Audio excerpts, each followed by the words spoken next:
What's up, everybody? What's up, everybody? We are live and in effect. Going to be getting this thing going. I'm going to be getting this thing going. Make sure you hit the like button, whether you're catching it live or whether you're catching it after it's uploaded. Make sure you hit the like button. I see already some people filing on in here. Make sure you hit that like button. Let's go ahead. Let's get ready to go. Let's get it. I came across an Instagram post where somebody asked the question, "Why do men start podcast?" Let me just read the shit before I botch it. It says, why do men, I added black, why do black men start podcasts instead of going to therapy?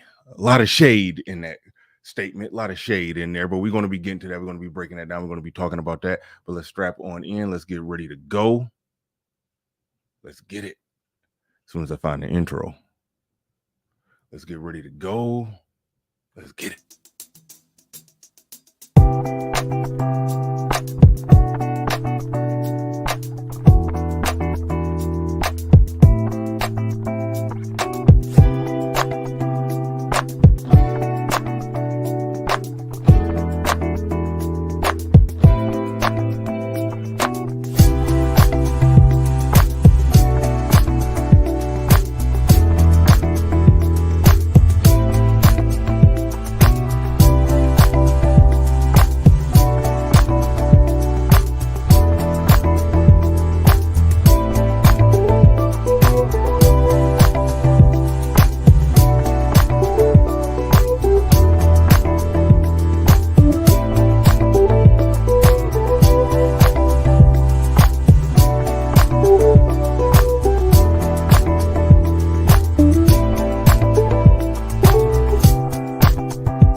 Peace, folks.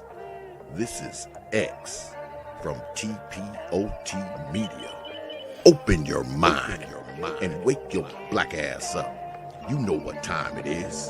Hit that damn like button as you make your way in the door. Grab a seat, settle in, get ready. It's the Grown Man Hour with your host, my man, Bernard Riley.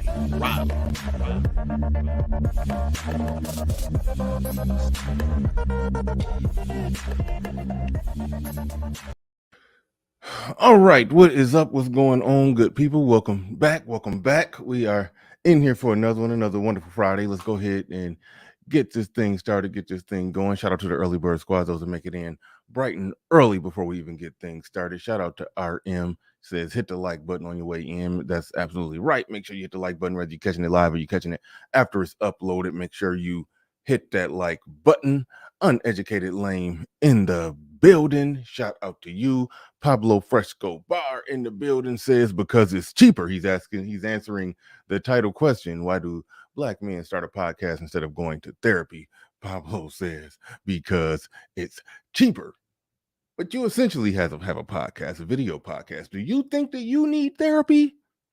See, that's the straw man and the effery in there. That's the BS. That's the nonsense. I shouldn't even say straw man. That's the misleading, disingenuous way of trying to frame these discussions. But I'm going to get into that. I'm going to get in that. And I'm not saying you're being disingenuous, but they're saying that you're being you're being a voice for a certain movement or a certain thought process, way of thinking or viewing the world. But no, you just need therapy, Pablo. You have undealt with trauma. That's why you embolden black men to get passports, because you have undealt with trauma that you need to go to therapy for. That's what that's about. But shout out to Jackie Jack. Shout out to RM again. Shout out to Uncle Stu, the old man on the block. Definitely shout out to him. Just recently did a one-on-one with him. It was wonderful. Had a great time over there. Shout out to Nick Taylor. And I forgot the other brother. I think his name was Lean on Success or something like that. I think that was his name. I think that was his name. I just met him for the first time. Well, actually, I think that might have been my first time talking to Nick Taylor. I think that may have been my first time actually talking to Nick Taylor, but I've known about him since, probably 2018, on O'Shea. But shout out to Brenda. See, Brenda, I believe, is buying the hype. She says, I was thinking the same thing. She says, I was thinking the same thing. Now, so we're going to get into that. We're going to get into that because I think there are people who do lurk around these spaces who probably could use some therapy. I think that's in anybody's audience if they're talking about, life. If you're talking about life, you're going to have people lurking around in your audience that do need some therapy. Quite often, if the content creator himself ends up talking to that person, that content creator should do the responsible thing. Hell, shout out to Kevin Samuels. He, rest in peace. He used to always tell him that you need therapy. Now, yes, he was talking to women, but when he talked to men, he would mention therapy. He would always mention everybody getting a clear, clean bill of health. He would always mention that. But the reason I'm bringing that up because it is a real thing out there where somebody will, you know, lean on the content, where they probably could use some professional help, and the content creator, let's just say hypothetically, there's a content creator who's selling consultations and he's giving consultations to this person and he knows that this conversation is going beyond his realm of possibility and advice. He'll end up being the crutch for that person as well instead of recommending the therapy. So hopefully the content creators are doing their job properly when it comes to that. You realize somebody needs some actual help, you tell them to get the damn help. But the bullshit that's circling, that's roaming about, the bullshit that's roaming about is when they're essentially trying to make it seem like the content creator himself needs the damn therapy. But we going to get into that. But shout out to Winthrop in the building. Shout out to good Winthrop says what's good. Shout out to flavored genuine. Shout out to you. Shout out to snazzy individual. Shout out to Woke Quill says because men having conversations together is better than paying for a fake friend to listen to problems you already know you have. I think therapy is probably a little more in depth than that. I would certainly say that. I wouldn't just say that therapy is just listening to a fake friend tell you some stuff you already know. I think, even though I've never been,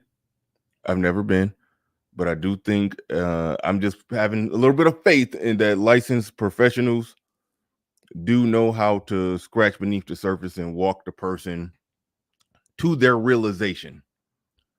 I'm sort of just accepting that on faith that they are efficient at doing that. But shout out to Black Ram when he says, because it's therapeutic, man. There is a therapeutic element to brothers getting together, having these conversations. There's always been a therapeutic element to the barbershop. We all know that and understand that. We all know that and understand that. But there's a high degree of shade in the statement. There's a high degree of shade in the statement that why aren't these men just going to therapy? And why are they creating a podcast instead of going to therapy?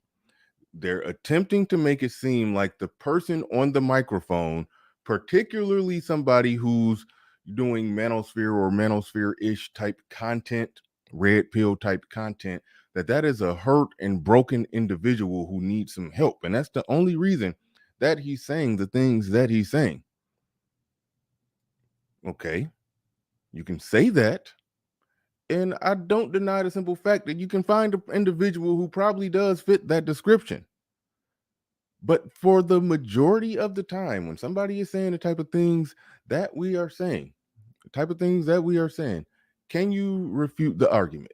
Can you dispute the point? Like that's more or less what it is. It's that deliberate derailment tactic. That deliberate derailment tactic is what they're trying to do. They're trying. It's basically Z57B reason why we just need to shut up. You guys just need therapy. There's no truth in what you're saying. You just need to go to therapy to work out your personal problems. Even though I would say that most of the content creators, at least the ones that I listen to, they're not talking about their personal problems. They're talking about subjects, topics, and issues, and I don't see LAR venting about his personal problems. I don't hear Angry Man venting about his personal problems. I don't hear Black Ram 313 venting about his personal problems. I don't hear people talking too much about their personal problems. Now, if you scratch beneath the surface on some things, it probably was rooted in something personal. I talked about some of my personal stuff when I was on in the conversation with Uncle Stu the other day. I talked about some of my personal stuff that was, related to the divorce and everything. Yeah, I got into that, but I also made it clear that I was, past it by the time I started my YouTube channel. And it's a good thing I didn't start my YouTube channel when I was going through it. That is a good thing. That is a good thing. But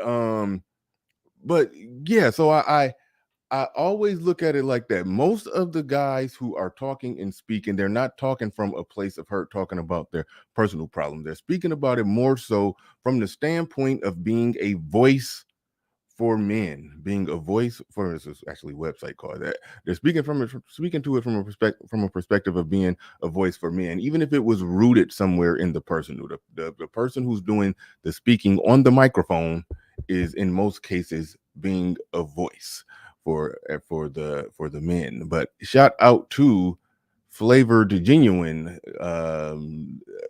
came through with the 99 cent super sticker. I believe that's a super sticker and not a super chat. Shout out to you. Trader MBD says therapy is a Baddie Maria and Fight Club. Fight Club? A Baddie Maria, that's gonna be very therapeutic. I don't know what Fight Club got to do with that. Pablo says we all need therapy technically, and by that logic, nobody should ever start a podcast. Now, there's a certain degree of projecting that's going on. Where the whole idea, the notion came from. It was just an Instagram post that somebody made. It was on a spiritual word. Somebody named, I don't even know if this person is somebody, but spiritual word that has umpteen, I don't know, probably got 1 million or so followers on Instagram. They reposted something that somebody said. It says, "Why do men start podcasts?" Oh wait, hold on, y'all can't see that. There it is. They reposted something called oh shit, hold on. Yeah, something that says, "Why do men start podcasts instead of going to therapy? Why do men start podcasts instead of going to therapy?" And the general sentiment is like somebody made the same Pablo joke, said a mic costs less. Another person is saying, "Have y'all seen a therapy bill? They already mad about picking up the check at dinner. They ain't picking up no therapy tab. Probably they don't have insurance." I'm trying to find it was a couple good ones in here. The cheaper, easier to talk to friends than isolated with one unfamiliar individual, peeling back the layers, exposing our soul. I presume. Again, they're coming from the perspective that this is deep rooted in somebody's personal problems that they have not dealt with. That is the reason why men are speaking on the internet. That's the reason why men are building media platforms. That's the reason why why there's a black male media, as we call it. That's the reason why there's a black manosphere, or manosphere in general, as we call it. Because men are not dealing with their issues. And if they just could deal with their issues, they would just shut up and go away. And then women would just have the dais to say what they want to say unchallenged. It may be their form of therapy. Women want to know how we feel. Well, we're talking. Ah, I like what that brother said right there. Women want to know how we feel. Well, we're talking. they always want to know what we thinking, what we think. When now y'all hearing it, now y'all got a problem. Emma Perry says Bernard slimming down. Not really. I just think it's the shirt. I just think it's the shirt.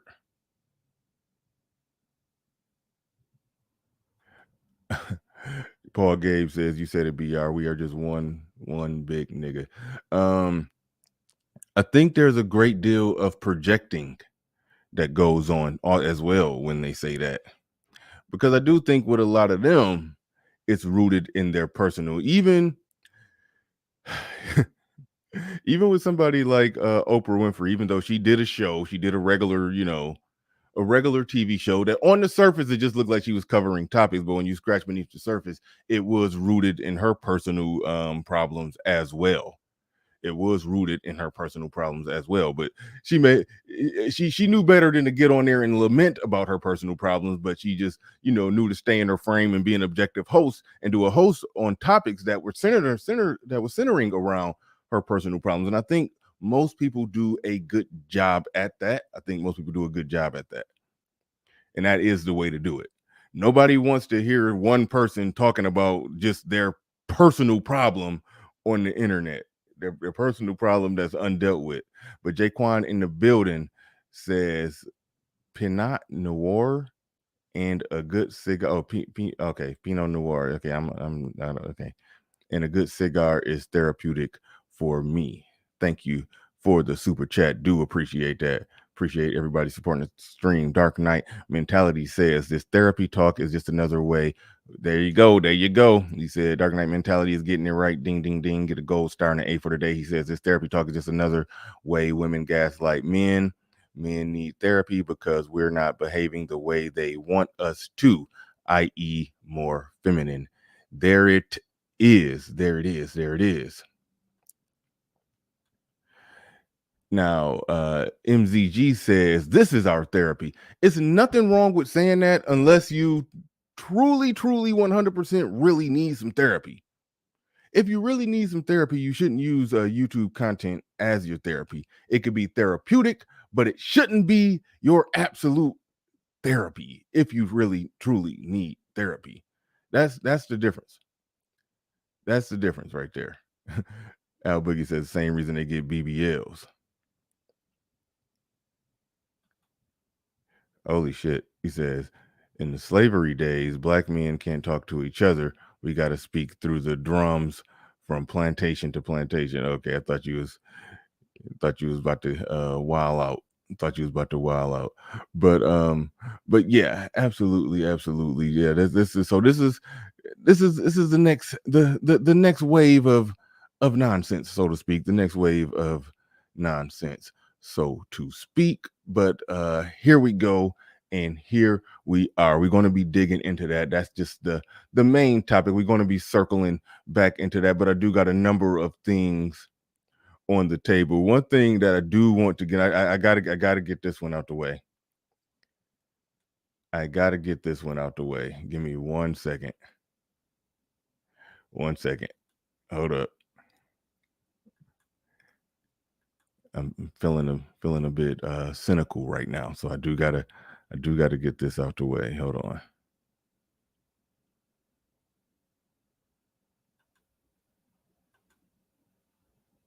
I do gotta get this out of the way. Let's go. All right. How many of y'all saw this? Damn it, y'all can't see it yet. I understand it has to work out so, but I was like, why would she slow down? Sun is hot around the building says we all avoid therapy because we don't. So hold on, wait. That shouldn't be talking while I'm talking. Yeah. This needs to shut up. Hold on. Let's push pause on that right now. Sun is hot around the building with a super chat. And we're supposed to be keeping up with contributors. Remember? I think it's 3 of them so far. We all avoid therapy because we don't want nefarious stuff we got up to in our past getting out that might incriminate us. Plain and simple. Nah, I don't think that's why. I don't think that's why people avoid therapy. I do think it's just generally uncomfortable. I do think it's generally uncomfortable, and it is hard to admit that you have a problem. Most people don't think they have a problem. It is a sign of intelligence to understand that I have a serious problem that needs some serious help. Normally, people have to be told that they need to go to therapy. Normally, that's the case. Normally, people think they are all right. But switching gears, we're going to circle back to this main topic. But this is some funny stuff here. Where essentially this woman confronted another woman because she was looking. We confronted this other woman saying she was supposedly looking at her man or something of the sorts. We about to touch on this, and we're gonna get back to that. But I got to get this out the way real quick. Hold on. When I come in here to live, first of all, I don't come in here to look at your man. Let's just start there. So you want to press me about being insecure about who's looking at you? It's not insecurity. Look. There, I'm gonna just that. Okay, babe, I'm So. Okay, no, I just want you to look at it from my, because I hear you, and I apologize because it sounds like you don't even know what I'm talking about. I really don't. So I came in with my man that day, right? We were walking to the elevator, and I gave you a smile. Look, you saw both of us. You saw both of us. You said, Did I smile back? yeah, you were looking at me. You were like, yeah, okay. Now, real quick, I got to go ahead and say this. I got to go ahead and say what I don't think nobody is saying or talking about when it comes to this. This is this is the thing that nobody is saying. It's not rare you see a light-skinned chick feeling insecure about a dark-skinned chick checking out her man. It's rare that you see that. Like dark-skinned women, y'all could y'all could go ahead and stop pretending like y'all not, happy about that. that a light-skinned chick is insecure about a dark-skinned chick around her man. Y'all could go ahead and hold y'all W and stop pretending like y'all ain't proud about that. Y'all can go ahead and stop fronting. Y'all know, yeah. Y'all know when y'all see that light-skinned chick insecure around a dark-skinned chick. Y'all know y'all are looking at that as a W. Y'all know y'all are proud about that. Y'all know y'all giving yourself a pat on the back about that. Like y'all don't gotta front. Y'all don't gotta be silent about it. Y'all can go ahead and come clean that y'all are low-key celebrating that moment. That moment in dark-skinned black woman history that you made a light-skinned bitch insecure. Y'all can stop fronting like y'all not celebrating that moment in history. Y'all can stop fronting like that ain't a big moment for y'all. Let's go ahead and own it. Put y'all fist in the air on that one. Y'all have made it. Y'all have a rise. Y'all have a rise. Ms. J, because it depends on if you have an issue that only a professional can deal with. That is mostly my main point to the whole thing. That is mostly my main point to the whole thing. They're trying to depict it as if everybody has some type of issue that needs to be dealt with professionally. That's more or less how they're trying to depict the thing. And that's not the case. That's not the case. A lot of black men are coming on these spaces, coming online, covering issues that matter from a black male perspective. Like, the whole y'all all need therapy thing. That's just that's really truly just another play on. It's another what was I about to say? And I didn't slip my mind. That whole y'all all need therapy thing. It's another play on to just shut up, like I said. But it's a deeper issue on here. It's a deeper issue going on where men speaking out for men in our own voice, in our own way, because most of the men in media do not speak up. They don't speak up for men. They don't speak out for men. They echo the sentiments of women. This is another prime example of right here. I'm sure y'all know who Dr. Y'all can't see that because I don't make the shit come up yet. Okay, hold on. There it is. There it is. This gentleman here, Dr. Ritchie. Dr. Ritchie. This is a prime example of what I'm talking about. This is a prime example of what I'm talking about, where you can't pull the "I need therapy" thing because somebody would hear us talking about the situation where the cop was resisting, or the woman was resisting arrest when the black police officer was attempting to arrest her, and she wasn't going for it. She was being disrespectful from the start. She was being disagreeable. She was pushing back. She was fighting back. She was doing all of that from the start, and we could see it. We could clearly see what was going on. But when a lot of black men talk about these issues, look at how it's described. Look at how it's described. And hopefully y'all could see that. Now y'all do remember the issue, right? I covered it. Where the woman, she came up. The cop said, I need you to sign the citation. She said she don't have to sign it. He said, you either have to sign it or you go to jail. And she said, no, I don't got to sign it. He reaffirmed it again. And she was like, got it. I understand.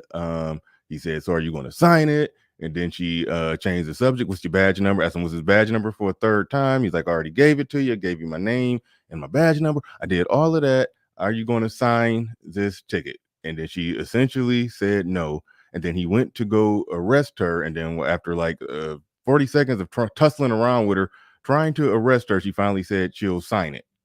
Look at the way that this is a black man giving analysis of this. Look at the way that he described it. Cop roughs up a woman for hesitating to sign a citation. Okay.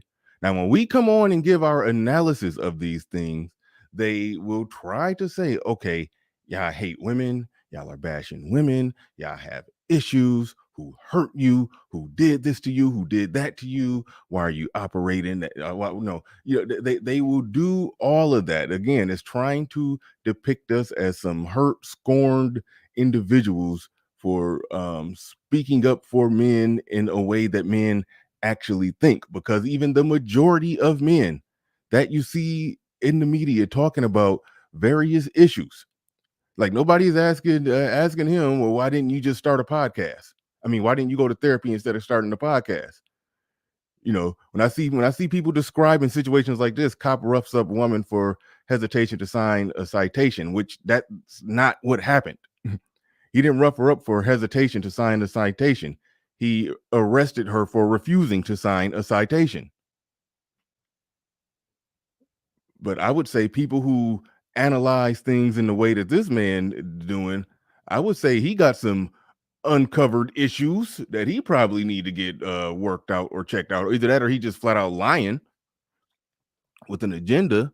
But men speaking a truth, men speaking things and saying things that's truthful and logical.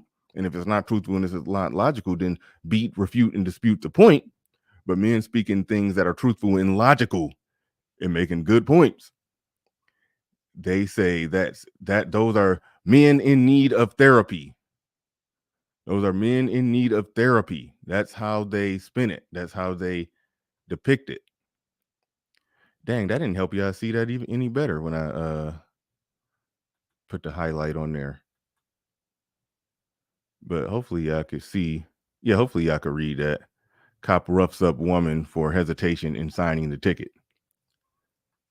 And yeah, Pablo is not wasn't hesitating. It was refusing. The brother involved was the one who was actually, hesitant about signing it. That's when he asked what it was for. Do I have to sign it? And then when he got all the information that he needed, he still sat there for like, 30 seconds and read it. Like that's called hesitation. They're making it seem like that that the woman did that and then got thrown on the ground. But when we call out the bullshit, then they're spinning that as if we need therapy, as if we need therapy. Shout out to everybody who's contributing to the stream. Shout out to Jay Kwan. He says, I seen the original tweet about the therapy and it was tied to the lonely single man article on Twitter. Yeah, yeah, and that's another take and another spin on it. Now there are incel podcast where somebody is actually lonely and they're doing a podcast. They may or may not need therapy. They may or may not need therapy. Just being lonely, just not being able to get a girl doesn't mean you need therapy. There's some people who's not, getting on with the ladies and they have a very healthy understanding of it and they're good with it. They've made their peace with it and they're living a perfectly just fine, well adjusted life. And if that person wants to start a podcast talking about the current dating market and giving an analysis of things, giving a statistical breakdown of dating app data and all of that stuff, there's nothing wrong with that. Doesn't mean the brother needs therapy. It means he's just a man talking about this modern deregulated dating market where, yes, in America, in a free country where women can do what they want when they want, yeah, you do got to have swag, game, charm, charisma, all of that stuff to get on. And there are men who don't necessarily have all that. And then, yeah, and they get X'd out the casual sex mating market. And they, in some cases, end up getting in the relationship dating and mating market when they when the chicks get past their prom or fall off. But thank you to everybody who's contributed to the stream. We got and shout out to Angry Man because I'm biting off his his model here because he does that. He counts the contributors on the show. I got the goal of just 25, only 25. I think we normally do that. I think I don't know. I normally don't keep up. I normally don't keep count, but I do want 25 contributors to the show today. I am keeping track. So but let's go. And we normally do good. Listen, they say black men don't support black men or whatever. I think that's bullshit. I think if you give black men what they want, they do support. I think my channel is evidence of that. My channel has always been well supported by black men. So, and that's that, I'm fully 100%, of the view that you give brothers what they want, they will support. You give them what they want, they will support. Shout out to Al Boogie. Shout out to, he says, what's your thoughts on the therapist chick talk about black men? Send me that. Actually, I told somebody to send me that before the show started. So that individual, hopefully she's sent it.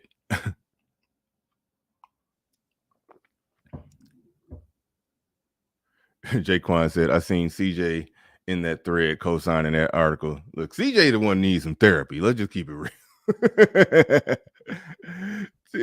CJ the one needs some therapy. Yeah, we had a de facto therapy session. We had a de facto therapy session, come to Jesus talk with CJ. And my interpretation of it is he's with a woman, 13 years, got 2 kids. He wants to marry that woman. She don't want to marry him, but he thinks it's his fault because he needs to work on himself a little more. Like that, like, okay, all right, yeah, she's gaslit him all the way to the internet to argue with other men about what they're not doing right. Like, damn. But anyway, that was a hell of a show. But shout out to Game Changer. He says black man supporting. Absolutely. It's a couple things. With that. Like black men do support black men. Now black men will support some fuckery. This space is also evidence of that. This black men will support some fuckery. Oh, it looked like I need that email to me. Well, I probably can lift it from there. Let me do something. Let me see. Let me see if I can pull that right out of the chat. I can't pull it right out of the chat from StreamYard. I can't pull it right out of the chat from StreamYard.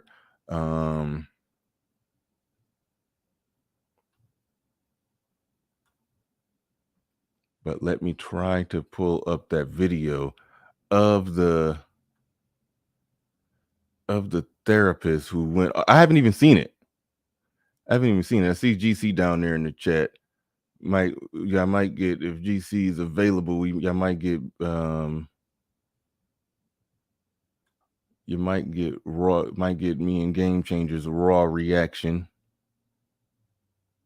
You might get me and Game Changers raw reaction. Okay. All right, here. Okay, wow. Okay. I'm already seeing stuff worth criticizing here. Hold on. I'm already seeing stuff worth criticizing here. Give me a second.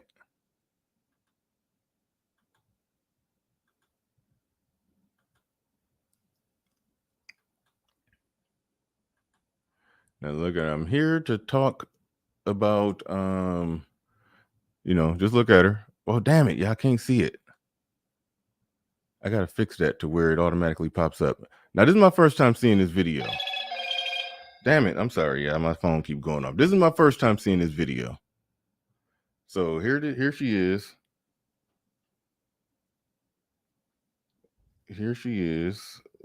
Here to talk about, I guess she's here to talk about, well, now let me look at her title to see what she's here to talk about. Let me see it in her title. Does it say a title? TikTok can actually be a gym. Oh wait, no, this is somebody else who reposted it. Okay, so I'm assuming she's here to talk about people needing therapy, or Black men needing therapy. And I think she took a lot of shots at Black men. But if you listen to her talk, I saw some of her other videos and I was trying to find this one. She talks like she's a therapist. She's here to help. She's about healing. She's about this. She's about that. And when you go on your journey of healing, you need to come listen to me in a sheer see-through leopard print skirt that's like maybe like 1 inch above or under the cup of her ass. That's like, so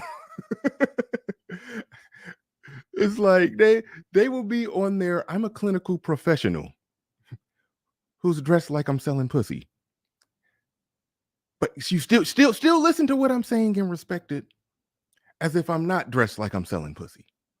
Like, they will do that. They will legit do that.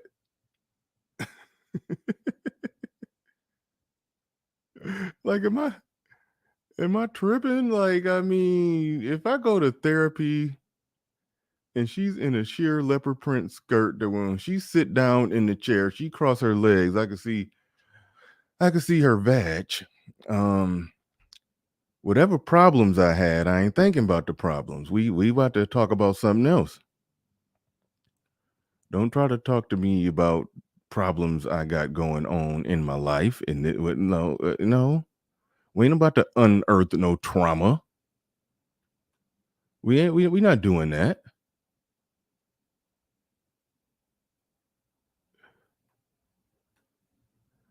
There you go, GC. There's a link for GC. But shout out to everyone supporting the stream. Mr. Tobert in the building says, check Dr. Tiasan Johnson update. People responded to her and she started to cry and apologize and throw slight diss. I did find that. I didn't see this video, so I do got the other video. I do got the other one. Well, I mean, it's right on Dr. Tiasan Johnson's page. So there's that. But no, I do got that one. But shout out to everyone supporting. Shout out to everyone supporting. And we do got a Game Changer in the building. GC, did you happen to see this by any chance? No, I haven't seen it, but just the still photo alone, just what we see here is disturbing enough, and that's why I wanted to come up, because this is disrespectful, is what it is. what she has on. And I'm not talking about the slutty or, poor attempt of provocative nature of it, or seductive nature of it. It's like the pattern of dress. Like, notice how she has a solid top with a leopard bottom. See, that is a simply poor fashion in every circle in the world, in the first world. I didn't know that. You see, yeah, it is. It is. You don't miss solids with leopards or plaids or things like that, or stripes. It's just poor fashion. And I'm not a fashionista. Me either. Jackie Jack got I'm about to clown her. Jackie Jack, who's she's in the chat. She has a bullshit degree in fashion design. Well, so, she can tell you. And that's what I'm waiting. I'm waiting for her to. This is your big moment, Jackie Jack. You get to use your useless degree and let us know. This is your big moment. You took 4 years of schooling for this moment, so you can finally use your degree. Let us know if Game Changer is right. Can you mix leopard and solid? It's just disrespectful. It's just wrong in every way. But see, she don't care to know stuff like this. She don't care because she understands that men will fuck her anyway, even with this poor fashion. This is a damn shame. And they ask for shit. Oh, I'm wrong. Okay, well, I'll put it like this. I'm not going to speak as an expert in women's fashion. I am going to say that this looks like shit. I'm going to say that this looks like shit. As a man who's looking for places to put my penis, it's less likely there because of her. I don't like the shit that she has on right now. I simply don't. It looks like crap, and it's not seductive in any way. It bothers me that she's not making a valid attempt to turn me on. That's what's bothering me. It's not a decent attempt to turn me on, and you can tell that that's her intentions. It looks like crap. It looks like something. You see, I hate stuff like this. I hate you take a chick's clothes off and then her bra and panties don't match right and shit like that. That is a problem. Yeah, that is a problem. And that shows a sign of disrespect. It shows a sign that, you aren't going above and beyond to please me. No, okay, maybe I'm wrong in a technical sense, but I'm not wrong in a sense that it just looks like shit, okay? It just looks like something that she should be wearing, and she should wear better stuff. I don't know the technical fashion of it, and I don't give a shit. But I know stuff that I don't like to see when I see it, and this is it. I think the technical, I think leopard print goes with everything. I honestly think that's how, it's like wearing like khaki colored, or okay, I'm not even gonna try. But no, I didn't think nothing was wrong with what she's wearing by itself. If she was doing a twerk video, then I don't think nothing is wrong with what she's okay. If you're doing a twerk video, okay, okay. No, Jackie Jack. It looks like shit, not because of the canvas. Nobody's looking at the canvas. It looks like shit because a shitty woman is wearing shitty clothes. That is why it looks like shit. For me, okay, yeah, she said animal print is neutral. I think she's saying what I was trying to say. But yay, she got to use her fashion degree today. Yay. Okay. That is not neutral. Leopards don't fuck jaguars for a reason, and the reason is solid. No, you can't. You can't wear two different animals. Yeah, exactly. And you can wear an animal. You can wear an animal. Is a solid animal. It's a solid animal. So is a lion. That's a solid. All right. Fair enough. You're entitled to that. I'm not going to try to take it from you. All I'm saying is, coming on the internet, speaking as a therapist. Giving a message that people need to hear about healing and whatever the fuck she about to be talking about, doing it in a leopard print, and like okay, from the front, that skirt don't look super low, but you could just tell when she turn around, the bottom part of her ass is out, definitely if she bend over. So that's all I'm saying, is just she basically came on with her ass out to talk about healing. And so I'm just calling the bullshit on that. Just go on and just be a cam model. Just do a twerk video and get it over with. Don't pretend. Don't come on here as a licensed clinician with your ass out. Like, don't merge the two. Make a decision. Pick a lane. That's all I'm saying. That's my only problem. That's where I'm at with it.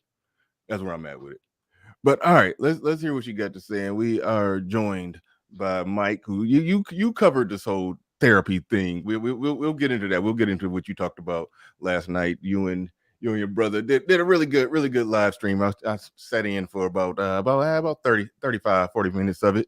Real good. But yeah, appreciate you, man. Yep, no doubt.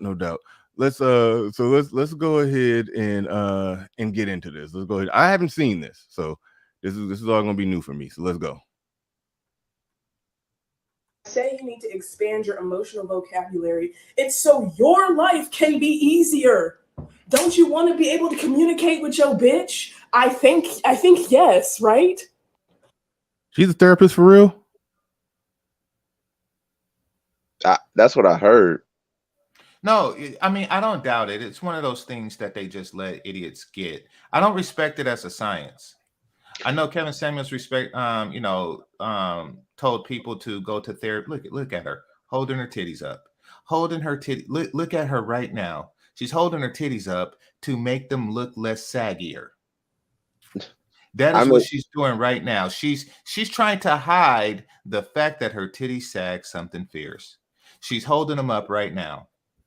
All right, I want to deal with what she's saying. Okay, we probably circle back to how she look and how she dress and all of that, because we're men, and that's we gonna talk we'll talk about some titties, right. but I do want to let's deal with this emotional vocabulary. Is that a real thing, or is that just anything that begins with the word emotional is fake? Like when they say stuff. What about if it began? What if it began with emotional and just end with emotion? Like it just emotional by itself? Is that fine? No. Like this stuff that follows the word emotional typically is fake. Like when people say emotional IQ, it's just like something that people with low regular IQs use to feel like they're good at something with an IQ in it. Like, trust me, it is not a real thing. And yes, emotional vocabulary is vocabulary for people without vocabulary. That is what that is. It's something that people with poor vocabularies like her use to say that I got a good emotional vocabulary. Almost everything after the word emotional is bullshit. Okay, well, according to the University of Google, you are wrong. This word exists. No. I Googled it. No, I people Googled put it. anything out there. Listen, you say something stupid enough, and then the masses will vote it in. All that right. is what it is. But trust me, it's made up bullshit. Just let me read what Google. Hold on, before I go to Mike, let me just read what Google says. An emotional vocabulary is one in which language accurately describes how you are feeling. Okay, so I think that's what it is, to be able to describe how you feel. That is the bullshit of it, Bernard. You want to know how you describe how somebody feels with regular vocabulary. Exactly. That is what that is. They use that just to define what emotional vocabulary is. You use regular vocabulary to define that. If I say I'm sick, then I am sick. It's regular vocabulary. If I say I'm sad, that's not emotional vocabulary. That's regular vocabulary. What the fuck? I'm telling you, everything behind the word emotional is bullshit. All right, go ahead, Mike. You got it. What would you want to say? Yeah, and just to add to your Google search, why don't you also look up bootylicious? Okay, so I asked this question. I got you on that, but go ahead. I'm playing, but I'm saying I know, but I still got to look it up. It's a word, but to the point of like, how is she a therapist or whatever? When I was in therapy, I asked my therapist just on a whim, because I never really thought about it. I asked him, what does it take to be a therapist? And I guess he was kind of confused at the question, And I was like, okay, well, so you go to school, right?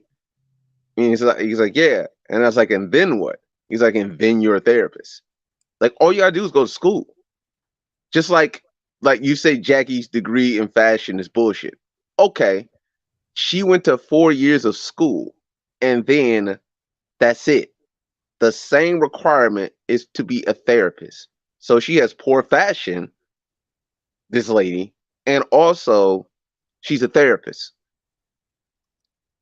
It doesn't take anything but going to school. She could be Fruit Loops, nuts out of her mind. She's a therapist. His Dude, words are true. You, I thought, okay. I thought you had to. No, you don't. To be a therapist, you don't. It don't require like a PhD or nothing to it. Like that's Nope. Okay. And even if it did, that's still just 4 more years of school. I know. I understand. I just wanted to know, did they have, if you're a therapist, does that mean you have doctor in front of your name? That's all I was trying to get at. Nope. Well, so does Dre. That doesn't make him smart. I get it. Okay. I'm just trying to get the facts together. Just trying to get the facts together on a therapist because I just wanted to gather some facts together. But all right, so we covered emotional vocabulary. And let's wait before you go. Once again, she's holding up her saggy titties right now. Okay.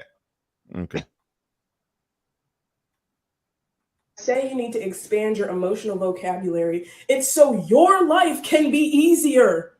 Don't you want to be able to communicate with your bitch? I think yes, okay, right? Could you see, if she's your bitch, she should be trying to communicate with you. You see what's going on here? Like it's your property and you own it. Like, did the white man, when they brought our ancestors here, did they learn African so they can communicate with their slaves? What kind of shit is this? Well, she should be communicating with you.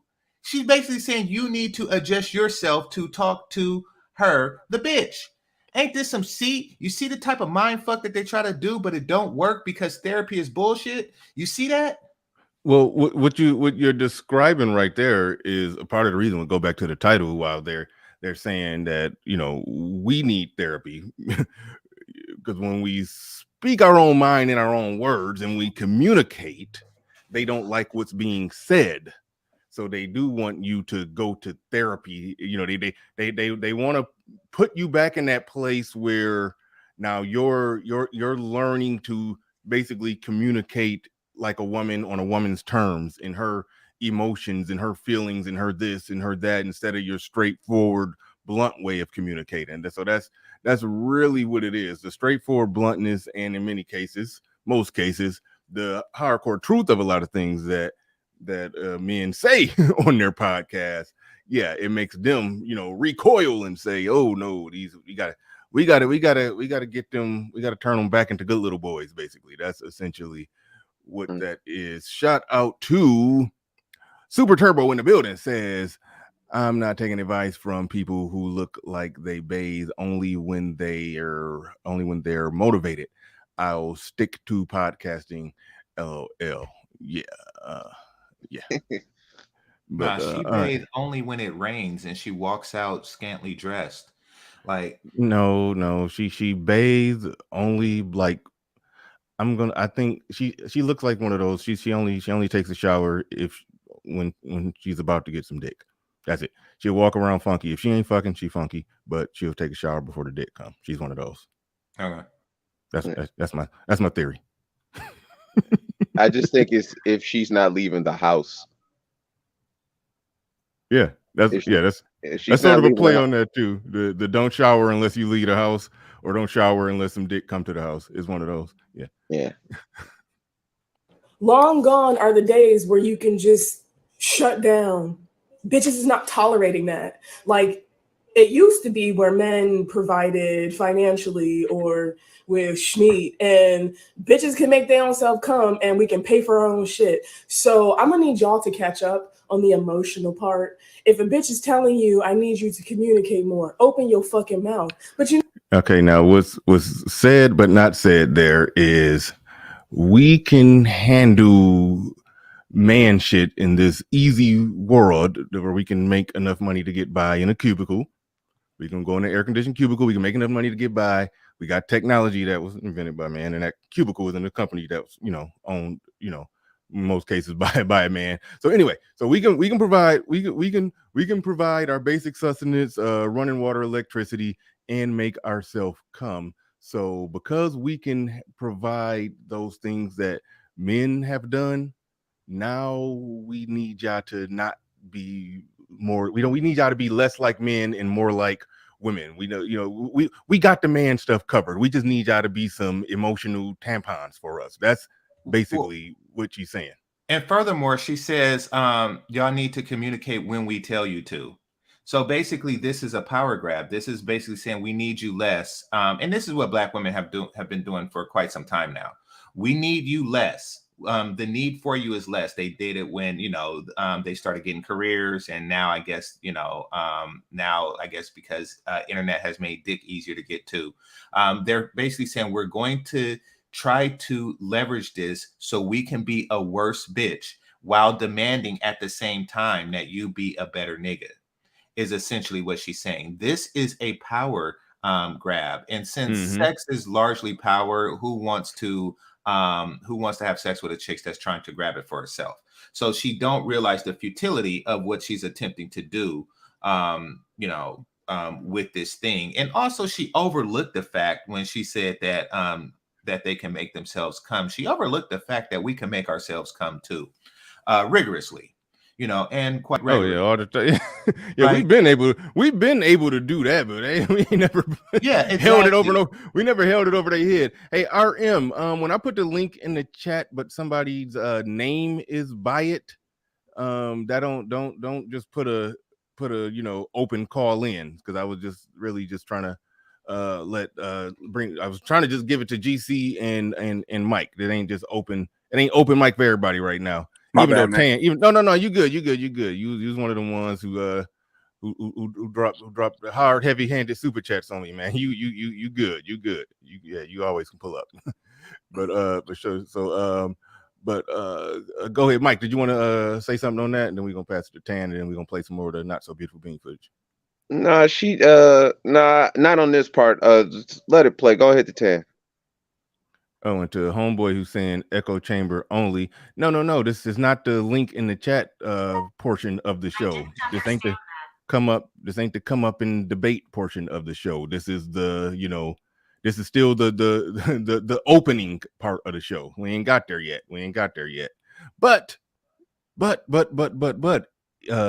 SO hopeful, you definitely can come on up and give some pushback when I do open it up wide for everybody like that. You definitely can come on up and do that. I 100% welcome that. The show is really built on that. I have the saying called "Come face the firing squad." That's there for a reason. So people can come up and have their disagreements and have their ideas, views challenged, and my views are not off the table to be challenged. So yeah, but go ahead. Who's next? Who does it?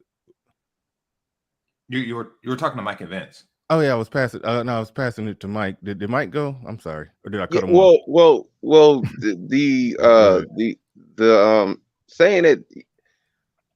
What I always found funny is that, I mean, to your point, it's like, hey guys, build everything so that we can be comfortable and functional, and then, oh, by the way, now we don't need you.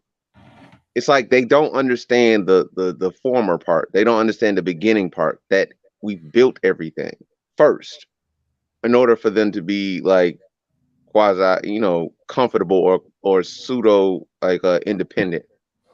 And they're not actually independent. They're very much dependent on everything that was built. So like when I had these questions, had these conversations about, about their independence, and they can do it all. They just need us to catch up. I say, okay, cool. Give back everything that a man built, and then tell me what you're going to do after that. And then there's silence. Yeah. Go ahead, Tan. You got it. You muted. Can you hear me? Yeah. Yeah, I just want to know why it's always a problem when men get together and want to talk and find solutions to their problems. Like, why do women always feel the need to shame men for coming together? I mean, I'm sure as you heard before, it's oh, that's a sausage fest, or oh, dudes having friends is kind of gay. So it's like, why when men do things in a healthy way, it's always shamed by a group of women. Right? Because we exchange notes on their behaviors. You see, when there's when you're attempting to deceive a massive group of people, let's just say I have a hustle where I sell invisible fish to senior citizens, right? Right. Now, this is a scam. And I am, getting over on a large group of senior citizens. Now, the more they talk to each other, and if one of them realizes that it's a scam, then they'll start telling each other that, hey, this person, Game Changer, is scamming you. There aren't any invisible fish. It's just cups of water. Right. Like, notice when you put food in it, the food don't disappear. So, they don't want that person spreading counters to their hustle. This is a hustle. They intend to hustle the masses over and over again. It's another example, right? Yeah. When I was like 17, 18, I applied for a job at a warehouse, and then I went and this nigga tried to get me to sell walkie-talkies on the street. Like, yeah, like, those people that be out selling toys and shit on the street. I thought it was a job that paid hourly and stuff. Yeah. But nope, it was it was just like a street vendor thing where a white dude would send a bunch of colored dudes out on the street in Chinatown and Oakland to push walkie-talkies or whatever product they had that day. And so of course I didn't take that quote unquote job, but fast forward years later, maybe like 15, 20 years later, and the internet now exists. And my cousin, got hit with the same hustle, but he didn't even go into the interview because when he Googled the job and other people say, oh no, this is a hustle. You're going to get there and they're going to try to get you to sell knives and shit, So that's the thing. They don't want this type of communication out because it calls out their hustle. Okay. Right. Shout out to Marlon B for sending a cash app. I do appreciate that. Appreciate everybody who's supporting the stream. All right, let's roll some more of the not so beautiful bean footage. You know what I realized? And let me back up. A common misconception about me as a clinician is that 90% of my clientele have been men. Black men specifically. And what we specifically work on is expanding their emotional vocabulary, because a lot of y'all motherfuckers don't even have the words to express how you're feeling. So when you expand your vocabulary and knowledge of what you are experiencing, because y'all are human beings who experience feelings and emotions and don't have to choke that shit down no more. Y'all ain't had to choke that shit down since 2016. Anyway, if y'all are not in therapy. Y'all ain't had to choke that shit down since 2016? What you talking about? I don't know. It don't have to make sense. Look at our outfit. It don't have to make sense at this point. Yeah, and my brother made a point that when you're a therapist, it's like you can't be a woman first. You got to be a therapist first. But I'm thinking that she's a woman, a black woman in particular, first. And then she's a therapist while she's doing her therapist gig. And it's just like those guys are just walking into like psychological warfare, probably. She's probably saying, nigga, get your emotional vocabulary up, nigga. Like, it's probably just the craziest thing of all time, but it is. Basically, it comes with the premise that you are not good enough. I am spectacular because I have leopard on. You are not good enough is essentially what she's saying. And this is how you get gooder. It's the same thing that the game niggas are doing and, everybody else. It's the whole old tactic. You're not good enough. This is how you get good. Yeah, man. Them niggas make me sick. Oh, and notice how she tried to trick you into going into their realm. You know, you need to release your emotions to women. No, you don't. You ain't never got to release your emotions to a bitch. What kind of shit is that? They don't want to hear your shit. What are you, Cuba Gooding Jr.? You fight in the air in front of Nia Long so she can give you some because the cops punked you? Shit, man, no, bitch, don't. They don't want to hear that shit. They don't want to hear that shit. They just want you to be on their terms. Once you get all tampon shit, you know, then you are playing their game and you're going to lose in their game. And then they're going to pull the dick out on you and say, you know, oh, you crying like a bitch. Trust, you think this bitch is not, do you think she has any sensitivity at all? Do you think that she has ever fucked with a Ralph Tresvant motherfucker, a man with sensitivity ever in her fucking life? No, she's setting you up to be a bitch so she can make you, so she could call you a bitch. Yeah, they're literally telling you to conduct yourself in a way that's going to make them lose respect for you. That's literally what they're trying to do. Yeah, they are the in the words of I think it was the great Pimpin' Ken, emotions will get you killed in these streets. Do not let them have them. Don't give them no emotions. You want to cry, go in a corner somewhere. Don't give them no emotions. You know, if you get if you get a therapist, by the way, don't get a woman. Request a guy. If you gonna go to therapy, request a guy. A hetero guy, yeah. Yeah, a heterosexual guy. It's like them trying as far as that point about them being a woman first, therapist second, I think that happens in almost everything. Like, you know, when if you're going through a divorce or some kind of custody battle and you got to talk to the arbitrator, the person, the you know, the person with that government job in there, in most cases, that's going to be a woman. She's going to be a woman first, sitting across that desk, listening to you and your soon to be ex-wife explain what which I think the custody situation should be. She's going to be a woman first. I saw that firsthand. Like, so yeah, your brother was spot on with that when he said that they bring their woman isms to the table and then they do their job through the lens of that. So yeah, that's absolutely 100% true. And don't have to choke that shit down no more. Y'all ain't had to choke that shit down since 2016. Anyway, if y'all are not in therapy, that's bothering the fuck out of me. What does she mean, y'all don't choke down your emotions no more? Y'all haven't had to choke it down since 2016. What happened in 2016? Trump got elected? Like what was going on? Like, yeah, I don't even know, and I don't like this may sound very sexist, of which it is. I don't like when women use years. Like, I don't like when they say, it's 2022. It's not like that. I don't like when women do that. I hate when women do that, as a matter of fact, like, because it never means anything. You know what I'm saying? So, like, even if she is making a point that something happened in 2016, I would love to know what this event was in 2016. But it probably means nothing. It probably is something like Trump was elected or something stupid. Like, like when women say, that they should be able to do something or something has to change or evolve because now it's 2022. It's like, yeah, some things are just the same because they work. Like 2 plus 2 is equal to 4. It can't equal blue because it's 2022. It doesn't change. You know what I'm saying? But that irritates the crap out of me. It's like, I don't think that women should should be able to say any year forever. That's put that on the ballot. I don't think that they should be able to do that ever in life. I agree with you. Yeah.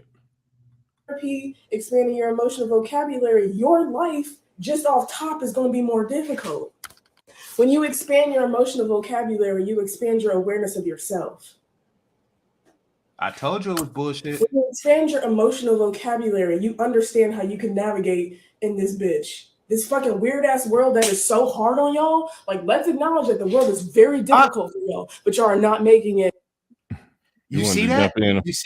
Y'all see the pity circle? They would see that's the thing. They want you in bitch mode. They want you in pity mode. They want you in, white supremacy. The world is so difficult for us. And then they come along. I'm your mama, I'm your daddy, I'm that nigga in the alley. They are trying to pimp you. They are trying to pimp you. They like, oh yes, like I don't give a fuck. What was the last? Listen, the last white people I had a problem with is my fucking neighbors, and they leaving, and that's why you don't hear the dogs barking anymore. Oh That is damn, the that was like a week ago. yeah, exactly. They gone now. I don't give a shit. That's the biggest problem ever. I don't give a shit about that. My biggest problem is bitches with leopard skirts on. How about that? Fix that problem. That is my biggest stress in the universe. Yeah, that's all of our stress. I think also too, a woman with leopard anything, red flag. Exactly.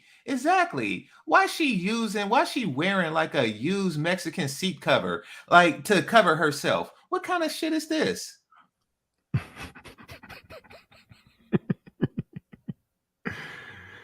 Oh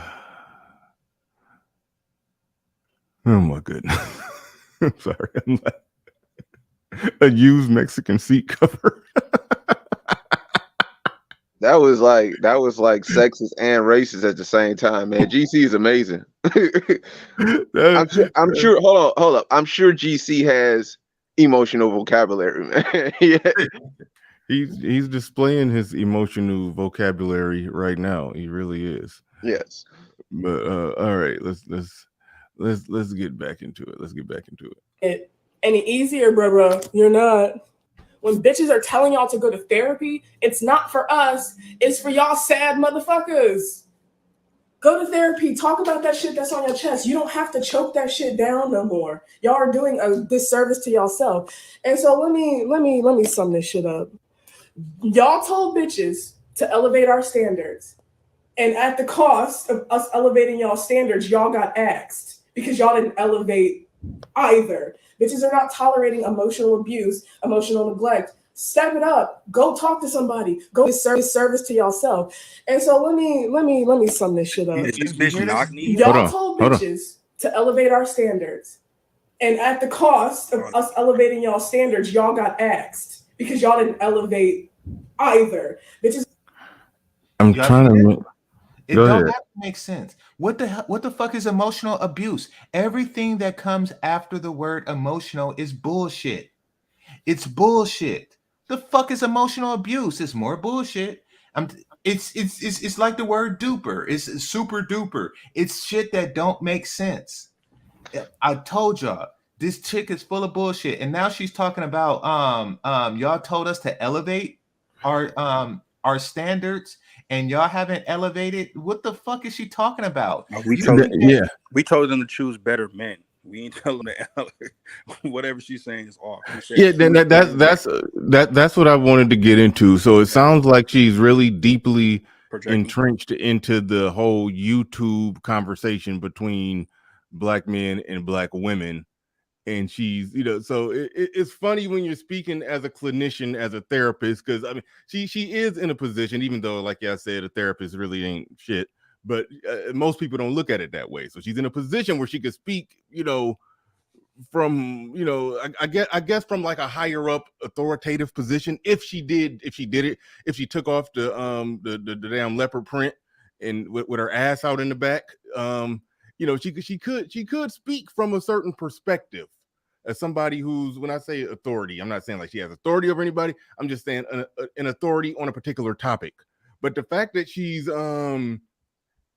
talking about it from the standpoint of basically now she's just talking just a regular chick who turned on her phone and start ranting about some gender war shit. Like at that point, like, that's where it went left and got, well, it was already left. That's where it went lefter and got stupid. When she starts throwing talking points out there. Yeah, told us to elevate our standard. Well, now this is what we need y'all to do. It's like, so yeah, that's where it gets goofy. That's because she's talking emotional intelligence and emotional abuse. I told you everything that precedes that is bullshit. Yeah, I gotta write down. I have to write down, and I mean, likely do a show on it. Like the words, the circular, like talking words like, you know, you have to know yourself. That's like one of them. Like knowing yourself is like, okay, cool. It's common sense to know who you are, but like the way they use it, it's like it's mythical and magical. You know what I mean? Like, you know, Ed always says like nigga magic. It's like something that you say and then everybody, and then you're at the red table with fucking Willow saying, yeah, oh yeah," like it's the late, and then also, what was I gonna say? What was I gonna say? Damn, I lost it. I lost it. Go. I'm sorry. Oh no. This is what I was about to ask. Is this, which one is worse? Is it this or is it Tierra Mac? Oh no, Tierra Mac twerking, headstand twerk is worse. Are you sure? I'm going to say yes. Okay. I'm going to say yeah. We got to see a rash on the senator's ass while she was upside down twerking. Yeah, that's worse. That was worse. Yeah. I'm rolling with this. I'm rolling with this. I think this is worse because she's a senator. She's not advising or, you know, having people open up emotionally. I would say this is worse. This is a lot more revealing than the senator's ass. Yeah. It's worse that this person is that people's life is in her hands, so to speak. You know, yeah. In that sense, I mean, you can say that about a senator, but yeah, but the mere fact that there's, I got to criticize some men. The mere fact that I think she was lying when she said she got 90% male clients. I think she was lying, but let's just say that she does have a percentage of male clients. Yeah, that's I think that's. I do have to give some criticism to the men who actually, you know, going to be going to her, listening to her, and I guess I ain't even about to go there. Some people like to hear some people like to hear it from women. Say it with titties. Okay, all right. Yeah, but not her titties. I mean, say it with full plump upper titties, not those saggy shits. But no, as far as male clients, I doubt that she works in a way that she has to get her own clients. I think that she works in some type of agency where they feed her clients. You know, like she works for some type of nonprofit, you know, where people who get government assistance need to go. Yeah, you know how they force people like I know what you're talking about. She's the person on that bullshit ass hotline number at your job that's saying if you having emotional problems or blah blah blah, dial this number, and then that's the, when you call it, that's the person that's there, you know, they're there to give you some counseling. She's that. Crazy. That person don't have actual clients or customers for real. She just sits there and waits for somebody to waste to waste their time using the free service at their job, basically. Exactly. Like the suicide hotline and stuff. Like she has one of those jobs where people don't actually choose to go to her. It's a random pool of bitsy bitches that when you that you can get because you got a DUI and the court appointed you this bitch. So that is why, you know, I'm pretty sure of the 10 clients she has, 9 of them are guys. Yeah. You know, they're trying to work off a DUI, or they're trying to, like, you know, what do you call that? What did Tiger Woods say he had? Sex addiction or some shit like that. Like, that's what she's doing. She's the court appointed bitch. That's what she is. She's the court appointed bitch.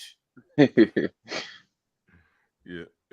So we almost at the end of this, but shout out to Super Turbo in the building. Says, I'm sure when we asked them to elevate, we met maintaining a healthy weight and being more feminine.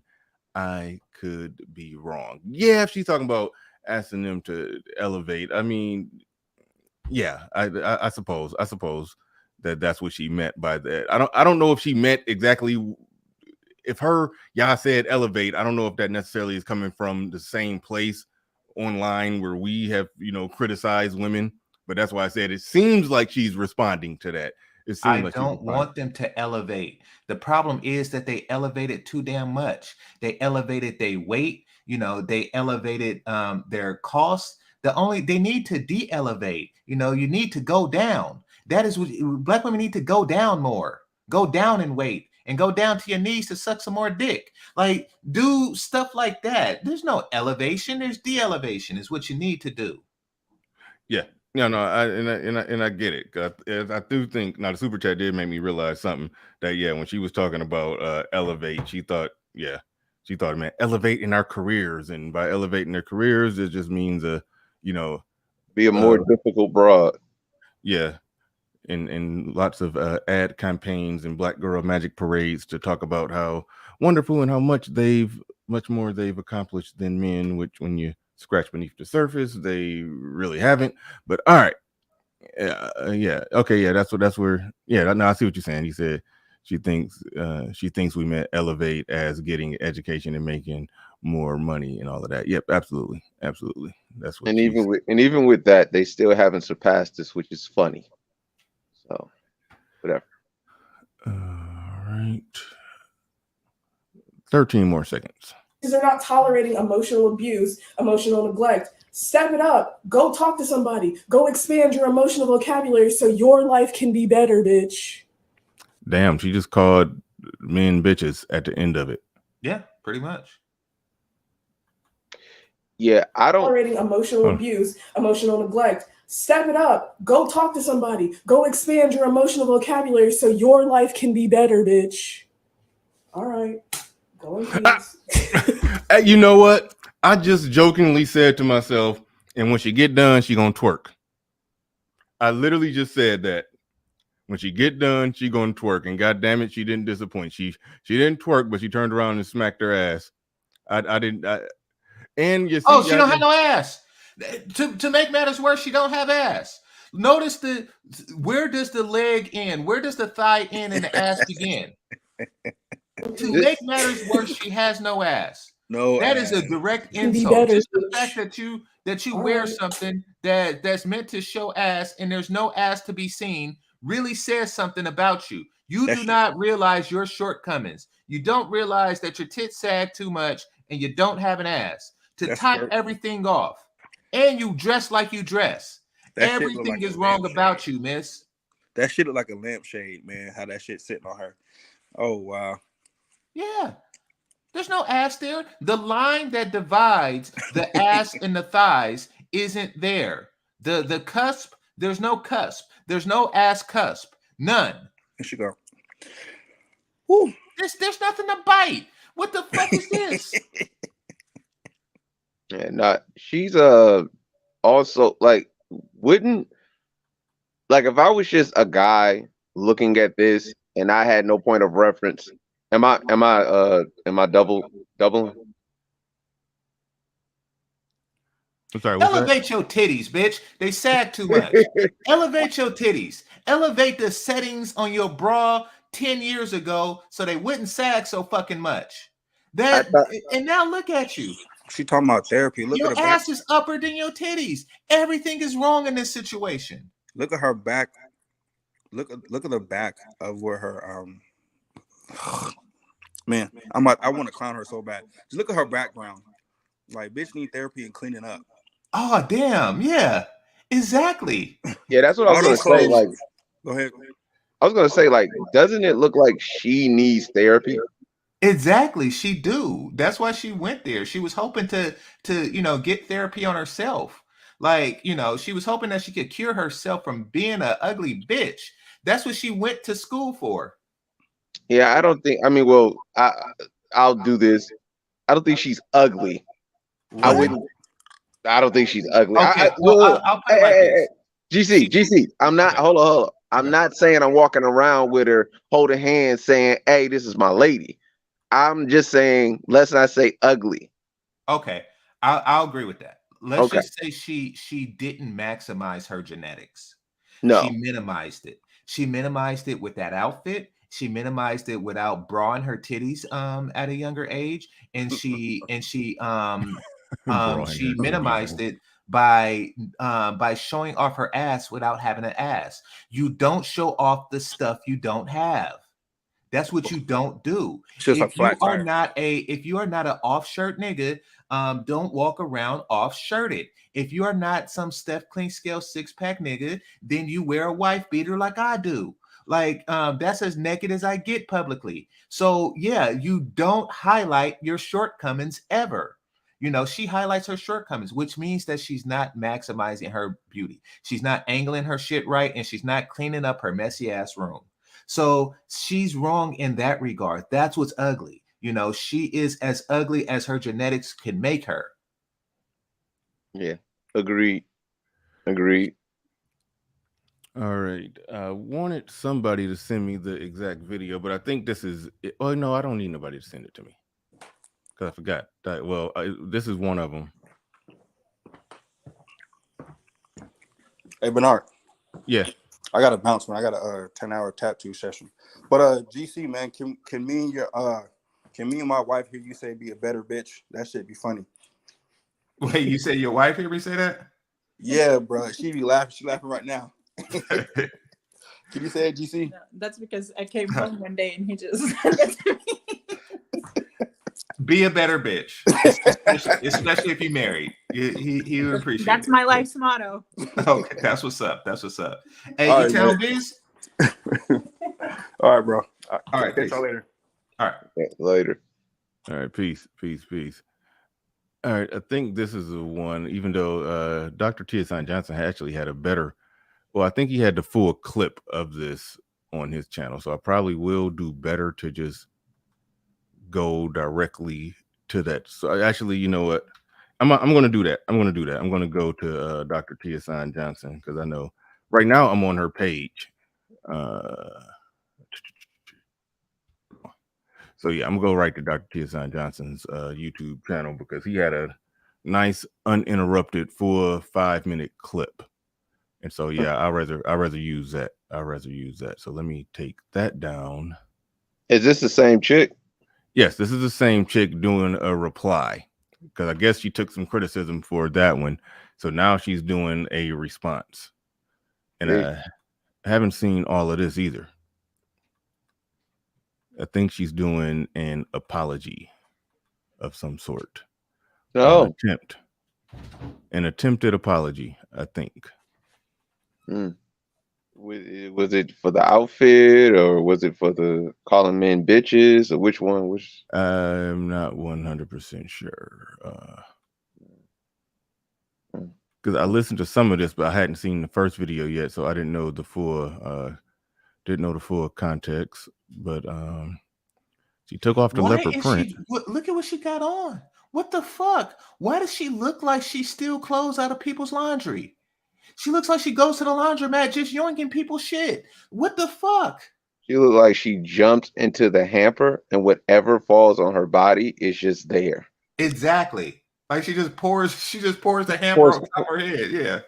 She went thrifting. My God. That's it. You cold. You cold. All right. Let's see. Wait a second. All right. So yeah, we good. All right. Wait, no, shit. Why did I say part 2? God damn it. I should have just. Well, maybe the first thing was part 1. Oh, shit. My bad, yeah. Okay, I'm just going to go right from her. Okay, I can see. I apologize. I got it right finally. I see it says part 1 and then it says part 2. So we just going to do it like this. Let's paste right there. We're probably going to lose. Is the screen share still up? Yep, the screen share is still up. So right here it says part 1. So that's the first one. All right. Make sure we still up. Okay, cool. Now we good to go. Let's go. I'd like to make a video addressing my recent video calling for men to go to therapy. Now, I will say that firstly, I would like to apologize for the colorful language that I used, but I want to express Hello, I would like to make a video addressing my bad. That was me not video calling for men to go to therapy. Now, I will say that firstly, I would like to apologize for the colorful language that I used, but I want to express where I'm coming from. My job is not to make people change. My job is to plant seeds and help my TikTok is fucking weird. I can't pause this shit. Hello. I would Oh, there it is. Okay. like Now we to good. make a video addressing my recent video calling for men to go to therapy. Now, I will say that, firstly, I would like to apologize for the colorful language that I used, but I want to express where I'm coming from. So, as a clinician, my job is not to make people change. My job is to plant seeds and help my clients water the soil and cultivate it so they have a thriving environment to grow. That is my job. Now, from a human standpoint, I entered this field because I saw could you pause it, please? a dire need for Black mental health and Black mental health professionals. All right. Hold on. Yeah, so she says that she's not trying to make change, but you are changing. Like that's what planting is. Like if you see like a field, an acre of dirt, and then a season later it's a bunch of crops, that's change. You have changed something. Why does she say I'm not trying to change anything? I'm just trying to plant seeds, water it, and let it have sunlight. That's how you change shit. What you see the stupidity, you see that just because somebody is educated, particularly in the field, that doesn't mean that they're intelligent. You see what, oh, I'm not trying to change anything. I'm just trying to alter it. What the fuck? Yeah, I've had that conversation with people. Indoctrination is always more powerful than education. Like there's a certain thing that she's been indoctrinated with that really supersedes her like education or what the purpose of being a therapist is. Like she should not be anybody's therapist for that matter. I mean, like, you know, it looked like she's gonna eventually cry, which is just like, all right, like she should just lose her job, you know, but whatever. Exactly. What the I'm not trying to change you. I'm just trying to plant seeds. Hey, Brenda, I don't want to change you. I just want to plant my seed in you. Yes. You'll be the same after that, or 9 months after that. But I'm not trying to change you. I'm just trying to put my seed in you. What the fuck? Yeah. It's crazy. Okay. My bad, Bernard. Because I was not always met with support. So I apologize to individuals if you felt like my language was colorful, but I want you to know more deeply where I come from. A few people have called into question my Blackness, which is to be expected. Out of everything, I call into question her credentials more than her Blackness. Her Blackness was on full display. and this is where the Tierra Mac and I don't know this lady's name, but this is where the Tierra Mac comparison comes in. You twerk, you actually, you know what I'm saying, you get your booty to the, oh, I don't know what she said in that, but she's twerking for votes, whatever. And then instead of the obvious thing that we're talking about, she jumps over that and goes straight to Blackness. That's just but this is worse. Yeah, you're right. I didn't even make that connection because Tierra Mac did just go right to making it about her being a black and lesbian, black and queer. Yeah, queer. Yeah, she did go right to that. You're absolutely right. So it's worse in the sense that this is a person who actually is affecting people, you know, psychologically and mentally. You know, Tierra Mac, I mean, you can dismiss her as a whatever, and you know, she's a senator, but I don't think anybody's letting her goofy ass make decisions. But this person is a independent contractor, essentially, you know, affecting people's minds. It's way worse. You know, is way worse because again, Tierra Mack is. I mean, I guess she's a senator of like Rhode Island. It's like 9,000 people there or something like that. It's nothing. She doesn't affect me. You know what I'm saying? But she's affecting minds. You know what I mean? That's bad. That's bad. Yeah. Shout out to Charles Merchant. I actually somehow almost missed this one. He says the irrational emotional realm belongs to her. If you step inside, she will definitely make a eunuch out of a male. Shout out to you. Do appreciate that. Do appreciate that. Hoop Jargon in the buildings. Hoop Jargon Media Network changed the name. All right. Shout out to you. He says she looks like a young Loretta Devine. Ain't that the chick from Waiting to Exhale? That's the chick from Boomerang with Hammer Time in her shoe. No, Is that? he's right. He's right. Loretta Devine is the one from I did get it wrong. Waiting to Exhale. Yeah. I Yeah. strongly disagree. They don't look nothing alike. I don't think.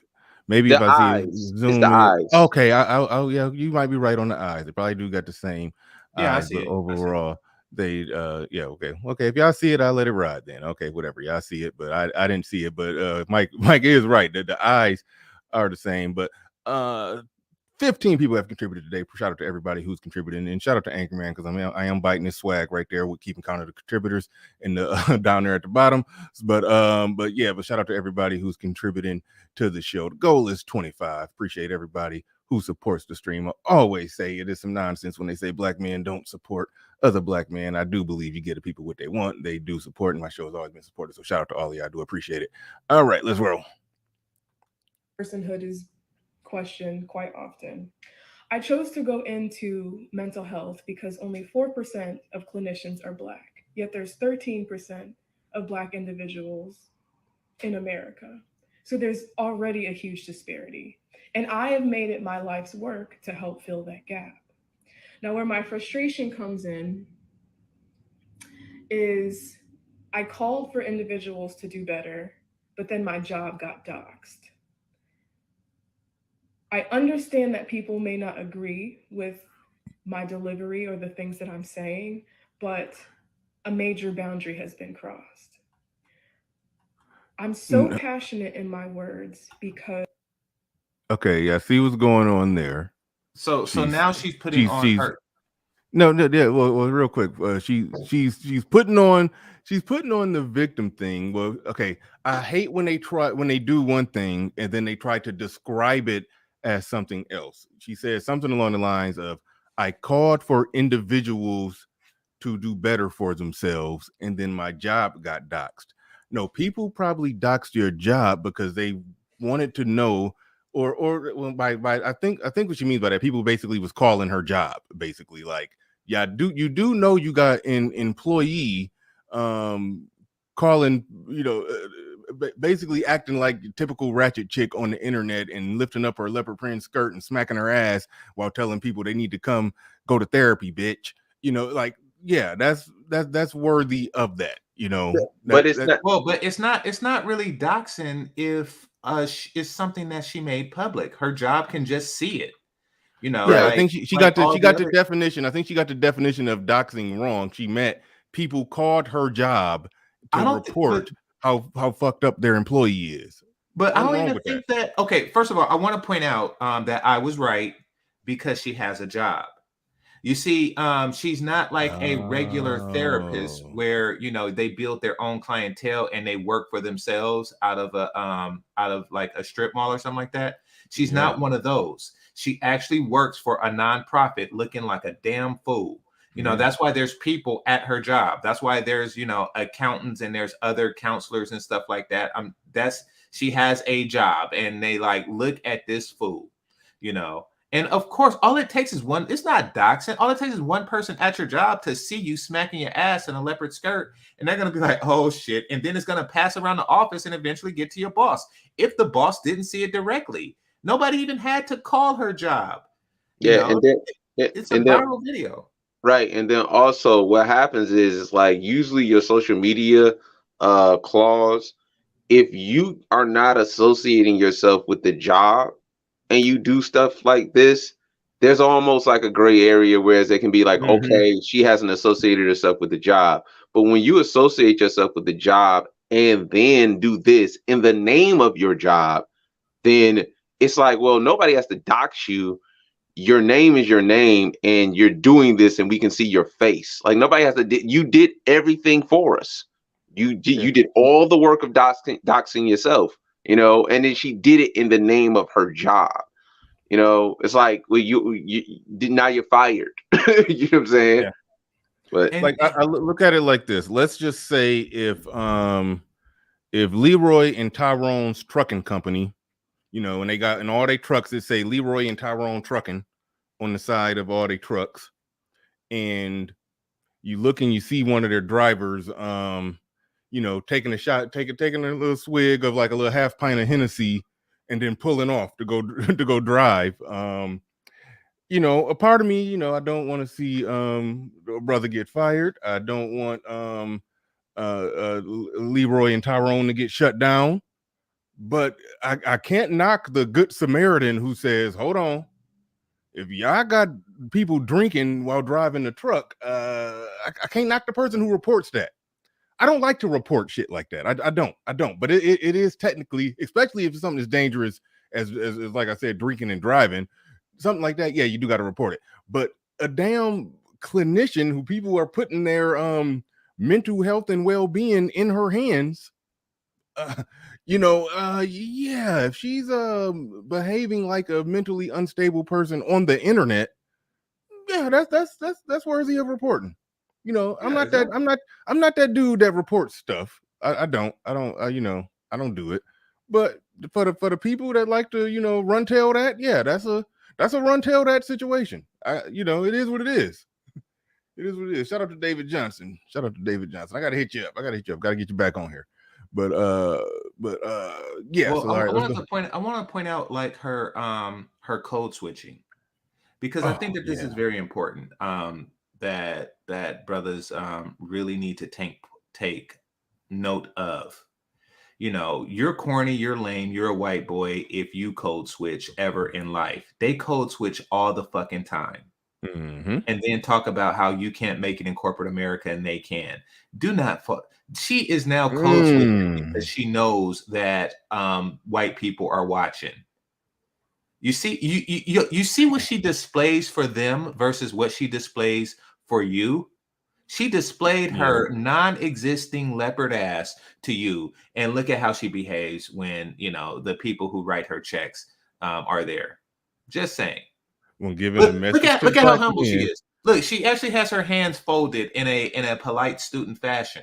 You know, when before she was using those hands to hold her saggy ass titties up. You see this? You see the difference? Yeah, all day. The things they do for Brad that they won't do for regular old Marcus. Yeah. Yeah, when talking to black men, she don't you want to communicate better with your bitch? You bitch? Like that's basically what she said. Yeah. That's basically what she said while communicating with while sending a message to black men. And now she's using her white girl voice. Yeah. Maybe that white girl voice maybe would have got more black men in therapy. I don't know. But all right, it probably would have made people. Oh damn! It's not like she got a practice people can call and sign up to because she's an employee. She's a damn hotline. I forgot. Yeah, exactly. She's when they give you that little brochure at the job. You know, if you're having problems and you need to talk to someone or feeling suicidal or blah blah blah blah blah. Call young Loretta Devine. If you out your mind, call young Loretta Devine. Here you go, David Johnson. Hold on, I'm putting a link in the chat for David Johnson. There you go. You got it. Got it right there.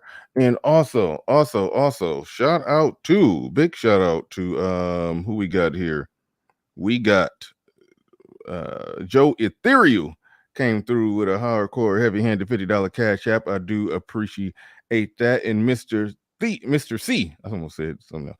Mr. C in the building with a $20 cash app. Thank you very much. I do appreciate both of your brothers. Do appreciate both of you. All right, let's go. Because I'm tired of seeing men suffer. I'm tired of seeing you guys endure so much hurt and so much trauma and refusing to do anything about it when you guys have the power to do it. As a clinician, my job is to motivate and empower, and it came across angry and aggressive because as a Black woman, I'm also tired of being hurt. All right, Okay, the patronizer. Okay, we already jumping on that. The patronizing nature of that is friggin'. She wanted to motivate and inspire Black men to do something to help themselves, do something for their benefit, and she decided to do a ratchet ass video in leopard print, sheer leopard print skirt, and smack her ass at the end and call us bitches. Like, so Exactly. just like when they wanted to motivate Black men to vote, they gave the "get your booty to the pole" commercial. I mean, so again, it's patronizing and insulting. I'll say that's where I'm at with that. But y'all go ahead. No, Also- I mean it is, and she's what she's trying to do, because now she's talking to white people, is she's trying to make it seem like Black people are different in the sense that we respond differently to ratchet ass stupid shit. You know, like, oh no, this is just me speaking to Black people. They understand, you know, like they actually watch this and get better somehow. No, this is like, you know, this is her saying to white people, you don't understand Black people. This was professional to them, you know, because we different. You know, that's what she's trying to do. That's what she's going for. But no, white people, if you listening, her job, if you listening, this is the way you feel about that shit, how it was just some stupid nigga bitch shit. That is exactly how we felt about it. You know, it's unprofessional all around. And y'all should treat what she did the same as if she walked into the office with the leopard print and the saggy titties and did that at the conference room. That is exactly how you should treat this situation. Yeah. Also, too, just keeping in with my words or terms that you know this is about to be some bullshit or red flags, or phrases. As a Black woman, everything after that is going to be bullshit. Exactly. Because they could write. I mean, because we live in a country of freedom of religion and, you know, essentially freedom of culture and stuff like that, they could just say any eccentric behavior, any ratchet or any stupid behavior is cultural. It's not, you know, it's not just plain stupid or choice. Just exactly. Yeah. David Johnson in the building. What's going on? What's on your mind?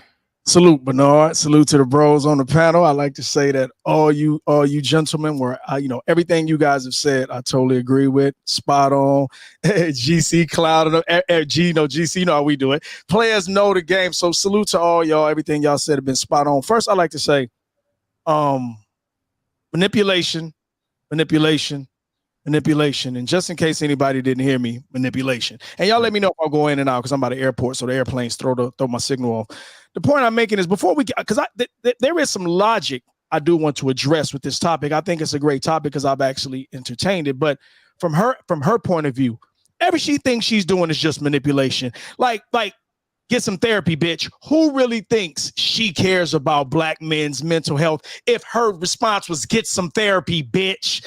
And then on top of that, she's acting as if the need for therapy is gender specific or gender biased. Like that's ridiculous. I would say dysfunction affects everybody. Meanwhile, she's not addressing the medicine cabinet that women have that are full of the head meds for bipolar disorder, multiple personality disorder, mood swings. So that alone right there just shows you it's just all manipulation again. And we all know that this is just another shaming tactic to silence us. Now, believe it or not, people have always said in this space that YouTube is not therapy. And I've always disagreed with that because I've always felt like anybody giving you solutions to problems or providing preventative measures, that could be considered a form of therapy. And a podcast could be, believe it or not, is a form of therapy because one of the most common effective parts of therapy is actually talking about it. Meanwhile, Black women are the queens and the proprietors of cancel culture. We see they didn't have a problem long. It was them doing all the talking. This is why they're not stressed out. This is why we die and we go to early graves, because not only are we burdened down, we are Black men the beasts of burden for everybody. You can't even talk about your burden. You can't, and anybody knows, like they always say, if you keep things bottled up, get it off your chest. If you keep things bottled up, like when you shake a soda up, it'll explode.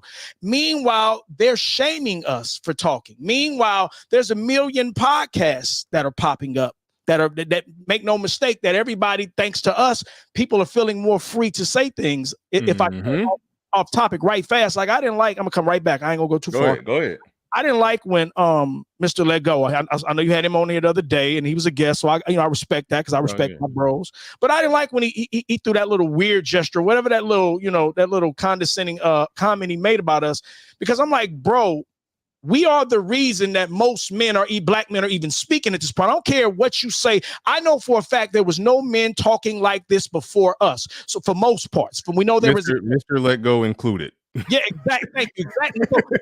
Boy, we your daddy, boy. We a lot of y'all daddy. So show some goddamn respect when you show over here. And when you call us weird, like, make no mistake, bro. Like, bro, all of us in the manosphere are not incels, just like there's a lot of femcel women out there nobody talks about. But make no mistake, a lot of us get women. A lot of us are not here because we're used to being rejected and we're here and we're angry. We're here because we have extensive experience on the topic. I tell people there are 3 things I'm very good at: God, bitches, and haters. You ain't gonna never top me in them 3 things. Those are my 3. Those are the things I study, I'm into, I get a lot of enjoyment out of. And basically what she's doing again is just another shaming tactic. I'm gonna bring it back, and I'm gonna get off of Mr. Lego. I'm gonna bring it back to her. This ain't nothing but who hurt you, your dick little, you must be rejected. This ain't nothing but another shaming tactic. And I say this again, I got a few points, but I'm gonna give it up. I ain't gonna make them all right now. I always tell brothers this as well too. Let me see, I wrote it down. Let me see.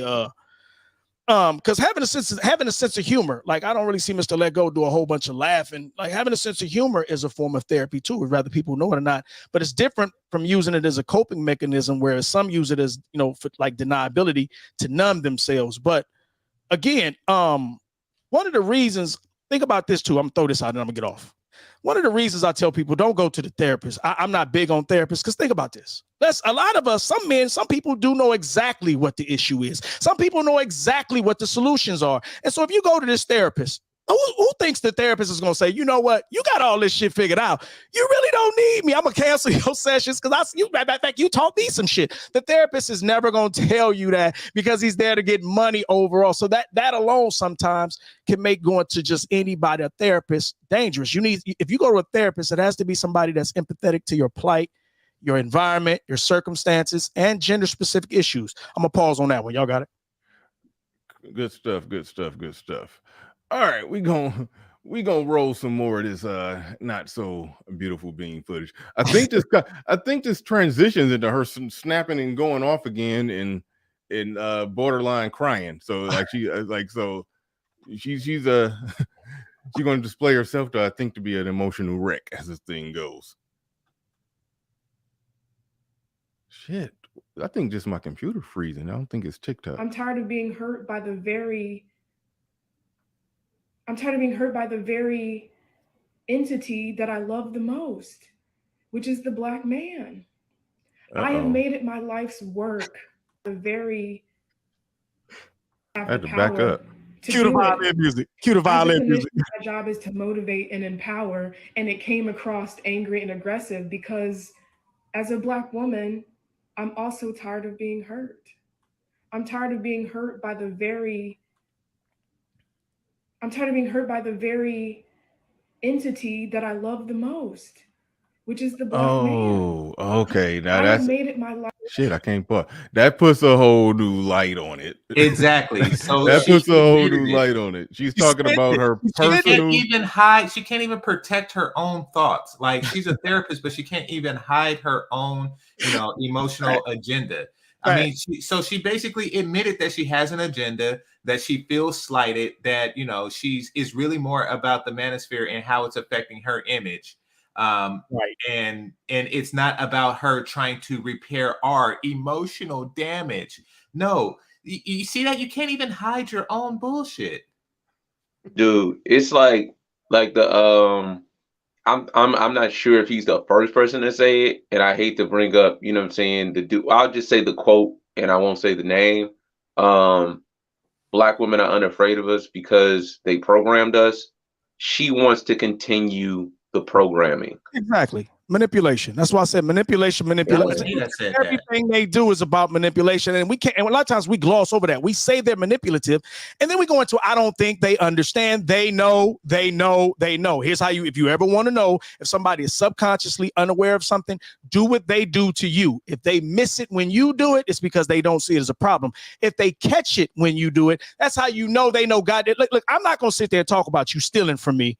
And then, and you know, me, you know, and then I steal from you, and then you steal from me, and I go, oh, that's wrong. Like, come on, if I stole from you and I thought stealing was cool, there's no way in the world I would complain when you steal from me. So again, we got to stop glossing over the fact they know. For most parts, most of the stuff we talk, they know it. It's just all about how can I manipulate you into doing what I want you to do, because I want what I want. I'm gonna say this right quick. There was a meme I had on Facebook. It really put everything in perspective that I ever needed to know about women.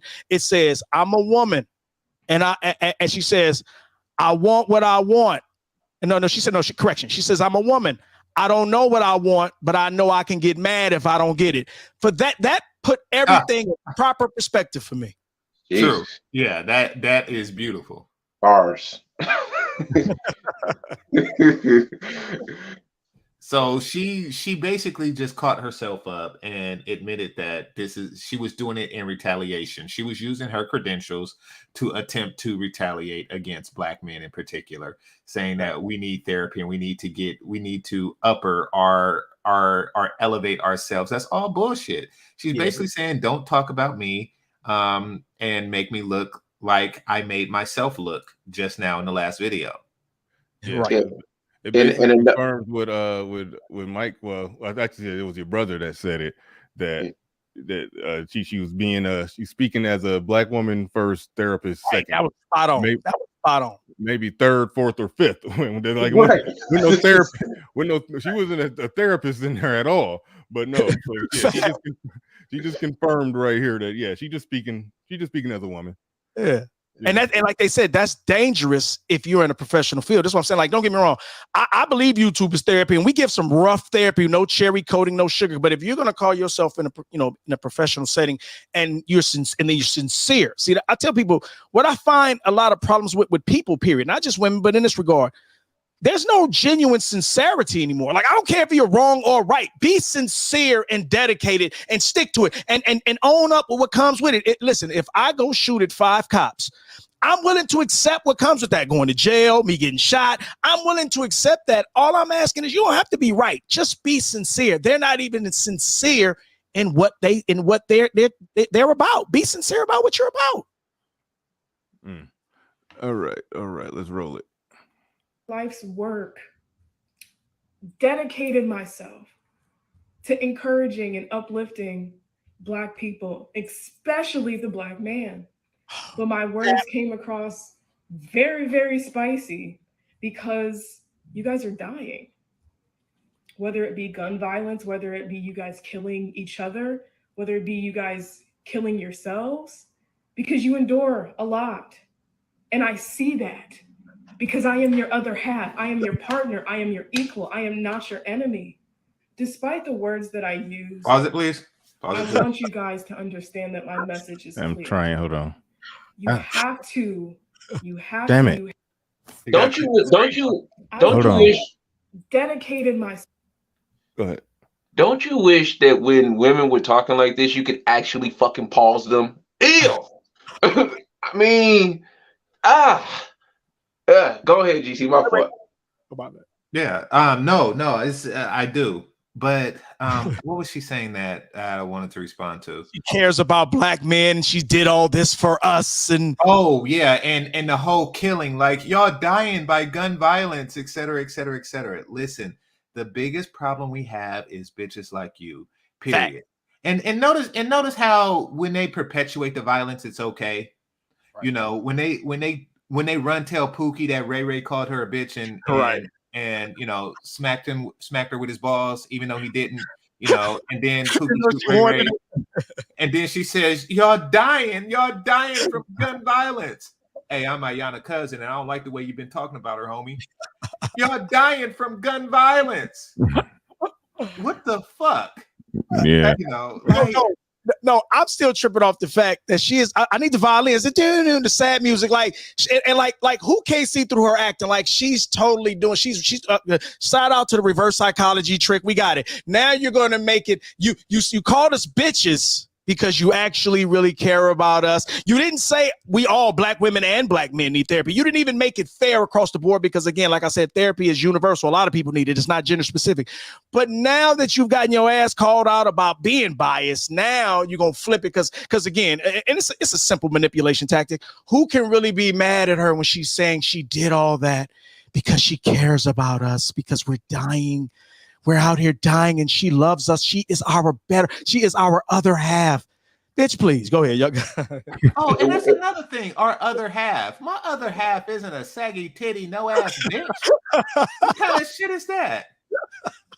What's on the other half of that? If you see a coin that's like that, do you want to see the other half? Fuck that. No. And also too, the dude who's dealing with her. Oh. I mean, let's be real. He might need therapy. You goddamn right. Yeah, good. Like, listen, because nobody likes to talk about this. You can tell she's a femcel, and when I say femcel, you got like I don't mean she just does it. You can tell she's double-minded. I guarantee she's aggressive. Then when he backs off, she's sorry. Then when he tries to give her, she shows it was his fault. She really didn't want to do it. I guarantee any man she's dealing with, she's taking on an emotional roller coaster. And I tell women this all the time. I said, have you ever been on a merry-go-round? I said, that thing is cool for about 2 seconds. Then after going up and down and round and round and up, you start getting sick. Like, you know what? I need to get off this goddamn thing. It gets a little nauseating after a while. Well, you can tell that she's a femcel because her room is messy as fuck. Facts. And like Bernard said, you know, she cleans up when she's about to get some dick, and she hadn't cleaned up in a while. So, like right there, like, you know, it's like, yeah. And I was making her room reflects her mind. Her room is a reflection of how she thinks. Girl, listen. We know you on here trying to sell it to us because more than likely she's not getting the men she would like. So because again, I guarantee, like, we know men are thirsty, so we know there's a man that'll deal with her, but I guarantee it's the man that's matched for her, but it's not the man she wants. Yeah, and I was also making a point yesterday of like all of the things we suffer kind of at the hands of, you know, of our women. And I was making a point and going down the list of things, 90% of the custody hearings go in their favor, being raised by women. 80% of the divorces being filed by them, 97% of the resource splits going to them, the paternity fraud, you know what I mean? Like the fact that it's only reported that 30% of the paternity tests that are taken are actually negative. But I went through the list of things that we have in our culture, which would suggest if we did mandatory paternity tests, that number would go from 30 to probably much higher. You know what I'm saying? And it's just like, I'm thinking about all that stuff, and it's just like, yeah, and you say we need therapy, you think? We go through all of that stuff, and then we have to shoulder it. And then for the last, 50 some odd years, we've been going through it and not saying a damn thing. Right. And you think we need therapy? Like, yeah. But we don't need therapy because we're crazy by ourselves. We're going through the aforementioned things. And I think I'm gonna clip it and put it out because I think that part is very, very important. It's like, don't just say we need therapy in a vacuum, because that's not true. We need therapy because of the psychological and mental, emotional abuse that we've been going through at the hands of our women at times. Right. I'm gonna go on a limb. I know we don't like to say, oh, the white supremacy. Y'all know I'm a little different than that because I know there's a system going on. But in all essence, black men just need therapy from white men and black women. I think if I had to say who's been the most problematic to us, it would be those two people. So at the end of the day, like you just said, brother, she needs to be talking about we need therapy from them. And again, technically, all BS aside, this is idealistic. I know it's not realistic. Remember, I'm a realist. Technically, your woman is supposed to be your therapist. She is supposed to be somebody you can talk to. She's supposed to be your helpmeet. She is supposed to be able to one you can go to. And the point is, she's the last person we can go to. So what does that tell you about our women? They're supposed to be wise counsel. Facts. She is not wise counsel at all. Pillars of rest. You're supposed to be able to go to her. She's supposed to rub your head, tell you it's going to be all right, be able to empathize with you, give you some insight that you might have missed, and send you back out there stronger and better than ever. That is not what Black women do, even to this therapy thing. Because believe it or not, we are getting therapy. Look at how much the manosphere has grown. Whether people want to associate themselves with ourselves or not, our talking points are all out there. They're talking about stuff we talked about years ago. They're talking about it now, but nonetheless. So obviously, what we're doing, the manosphere. We started this gangster shit.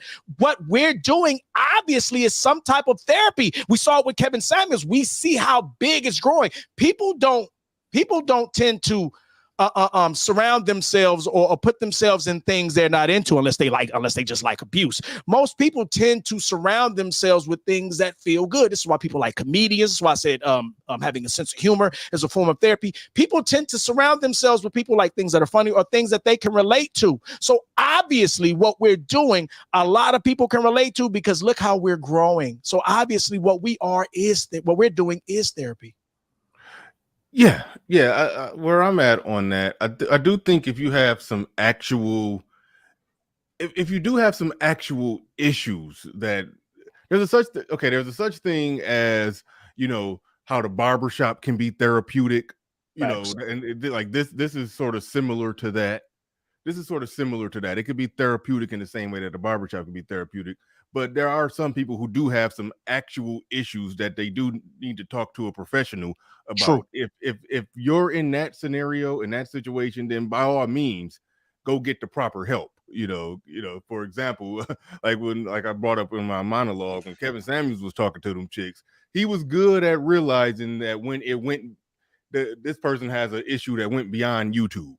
Like this is beyond what a video podcaster can help you with. You need to go to therapy.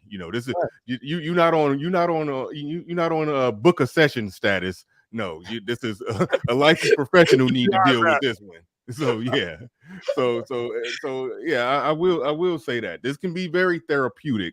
But no, if you got some serious issues, then by all means, go talk to a professional. But Stacker Starve in the building with the $20 super chat says, excellent show. Hey, I appreciate you coming on through. Appreciate everybody who's supporting the stream. Shout out to Osmosis Reacts. He says, I think the issue they are having with the podcast is that they would rather you talk in silence behind closed doors via therapy instead of informing other men of the reality of the world. Yeah, but you know where that's bullshit. Where that's bullshit is that they're still on the internet, and they're the biggest promoter of Black female fuckery is Black females. They're actually the ones doing it. We're doing is playing game tape and showing you the stats. You had a bad game. You shot 1 of 7. You turned the ball over 8 times. You didn't do it. You got burnt we're looking at game tape. That's what we're doing. A lot of times when you see these shows like yours, Bernard, any other show, we usually play clips of what they're doing. They're promoting it. It ain't us. We could not talk about it. You still look bad. You know what I'm saying? And we're just putting it in a show and making a little bit of money off of it. Whatever. I mean, we should at this point. But that's the lie. They want us to say my queen. They want us to offset the nonsense with saying wonderful things about them, as opposed, because if we shut up, it would still be bad. Yeah. Silent summed it up real good right there. Quite simply, Black men are messing up their narrative. Exactly. That's pretty much what's going on. Shout out to Freeman's Journal, just dropped a $5 cash app on it. Shout out to Freeman's Journal. Do appreciate that. All right, let's roll some more. Myself to encouraging and uplifting Black people, especially the Black man. But my words came across very, very spicy because you guys are dying. Whether it be gun violence, whether it be you guys killing each other, whether it be you guys, because you endure. Thank you. I Turn it down. Turn it down a little bit. Turn it down a little bit. Your enemy. Despite the words that I used, there we go. Perfect. I want you guys to understand that my message is clear. You have to grow. You have to move and shift as a person. I swear, I just wait, pause it, Bernard, wait, pause it. I swear I had some violin music. I was like, Bernard, I'm gonna play this. You beat me to the punch. I swear, she tell me that ain't perfect. All that bullshit she's selling, that is as soon as she started saying it, I was like, this is bullshit. Yeah, it's like how is any of the emotional damage or emotional therapy and shit? How is that helping with gun violence? Right. How like oh yeah, he died, but at least he was emotionally alive. Like, how is any of that helping with gun violence? Bitch, don't forget the bitch. Bitch, remember that? Yeah, go to therapy, bitch. This is also too. It's like a lot of the violence is proxy violence. You know what I'm saying? But the marching when guys are George Floyd, Tamir Rice marching. It's like they use that as a means to kind of like subdue us. Like, you all are dying, and then we're supposed to like say, oh yeah, we are dying. Like, when in reality, what happens when brothers come together and start like communing and having these conversations, we're going to be less violent toward each other because we have we have some kind of understanding amongst each other. Like, I don't see dudes having these kind of conversations and then going out and killing another brother. But certainly if you're talking to your woman all the time and that's your, that's your emotional or moral compass, then that's when you get the proxy violence and so on and so forth. Because we don't realistically, man, like if you just hooping, somebody foul you hard, you may say, hey, my man, but we understand what that means. When we can kind of sort things out because there's a threat of violence and we all understand. When your woman is your moral compass, or any woman is your moral compass for that matter, they don't understand physicality. They don't fight. So they send people to fight because they don't understand the consequence of physicality. So I always hate when they use, you all are dying. Yeah, we're dying for you, bitch. Shout out to Theo. Now, Theo is a perfect example of this because Theo explained, his relationship with the Manosphere when he found it. It was very therapeutic for him, and it helped him work through a lot of issues. But there was some stuff, deep rooted. I think he talked about it on the air, but I ain't gonna get too much into it. But going back with his mom and stuff like that he did actually go to actual therapy to get that worked out. So so he's a perfect example of what I mean, how this space was therapeutic for him and probably still is and probably still helps him. But for the serious stuff that he actually got with somebody and really scratched beneath the surface. Did she have Theo, did she have on leopard skin?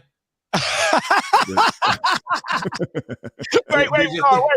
I will say this right quick too. Listen, I consider myself pretty smart. Call me cocky, call it what it want. Listen, do you know how therapeutic this space has been for me, bro? Now listen. If nothing else, just to know that it wasn't.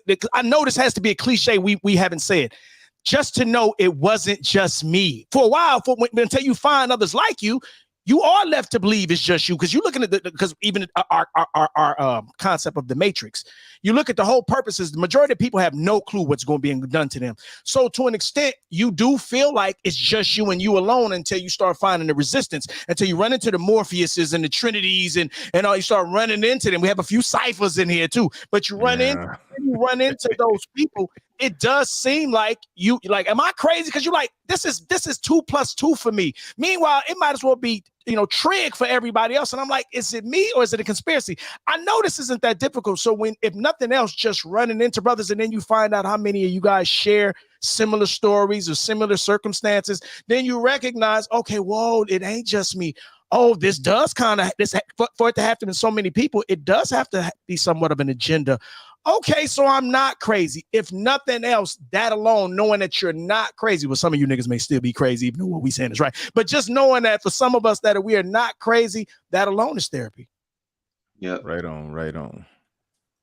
No, I agree, because without that realization, they will tell you that it's just you, that this is a you problem and you need me, your better half, but you won't get me until I say you can. Like it's what they want to isolate you so they can have sole mental control over you.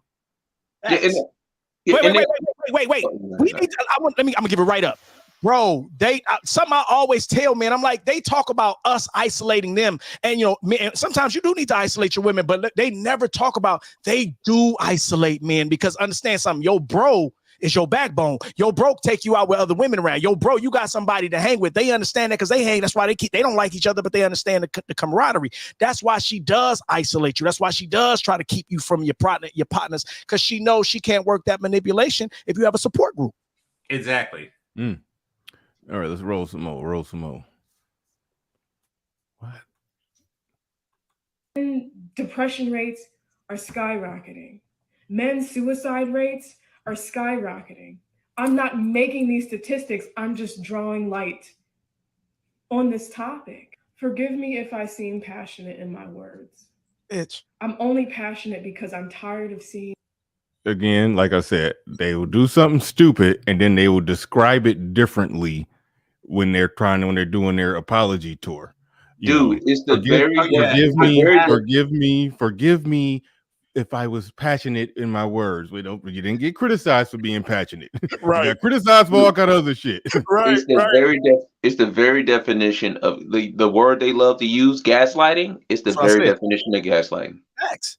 And listen, I say this, fellas, they always give the disclaimer. Beware of those disclaimer people, period, that say, there's some good men out there, and then spend the next 5 hours bashing men. Like, they only gave the disclaimer so they could always say, well, I said there were some good men out there, but meanwhile, your content, your conversation doesn't support balance. Like, I tell people this. One thing I love about this space, say what you want about us, we thrash men and women here, which shows a form of balance. We may not all agree. We're not a monolith. There's a shout out to Obsidian. Shout out to the old man, as he likes to always ease. We're not a monolith. We don't all think the same. But one thing I love about this space, anybody can get it. Yeah. No doubt. Theo in the building says, my therapist was a white Gen Xer male in his 40s. He says, look at my Facebook Game Changer. You see my post about it there. Cool. Well, I didn't even know you was on Facebook. I probably checked that out myself. I signed up for Facebook. Oh, you talking about Theo? My bad. Yeah, Theo. Yeah, Theo was saying, yeah, he said he said his therapist is a white Gen Xer male in his 40s. So hopefully, I mean, nowadays he still could be hitting a leopard print skirt. Anyway, but anyway, he was saying that, responding to you or whoever asked, was his therapist, I forgot. Yeah, leopard print. Yeah. Yeah, this therapist have on a leopard print skirt. But he said, look at my Facebook Game Changer. You see my post there about it. And Stacker Starve came back through with another $10 super chat. Do appreciate that. Do appreciate you. Let's see. All right, let's roll some more. Seeing Black men die. I cannot articulate the feeling of the perpetual trauma that I have experienced, that Black men have experienced, that I am beyond tired of seeing. I have children. She cannot articulate the feeling? Wouldn't that be a lack of emotional vocabulary? Yeah, exactly. This is dumb, dog. She dumb, man. Yes, she is. My goodness. Hey, listen, I always say women are not as smart as they think they are, but they're not as dumb as men think they are. But make no mistake, yeah, they like GC said earlier, she gives her hand away every time she speaks. Every time she speaks, she gives her hand away.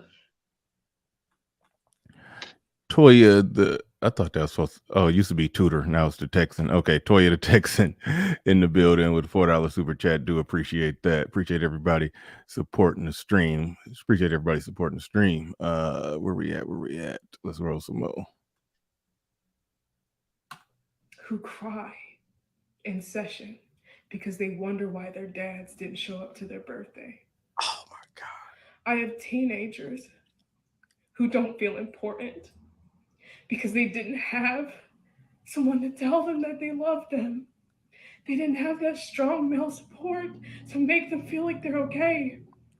And I'm only coming from a place because I didn't have that. So this Wait. So she's basically saying she's as fucked up as her patients. She just basically confessed to being like, I'm as fucked up as I am saying my patients are. Right. But however, I want my patients to come to me, somebody who is equally fucked up. Right. You know, what the hell? She should be giving nobody therapy. But see, here's the thing, though. What she's doing right now, other than the parts where she's telling on herself and contradicting herself and all of that, what she's describing right now, if that is genuinely where she was coming from, this is what she should have originally did instead of the bullshit she did in the leopard print and the talking shit and saying, "Don't you niggas want to understand you, bitch?" Bitch, like that was like this was. If this is where you're coming from, this is how you should have came. Like, what the hell?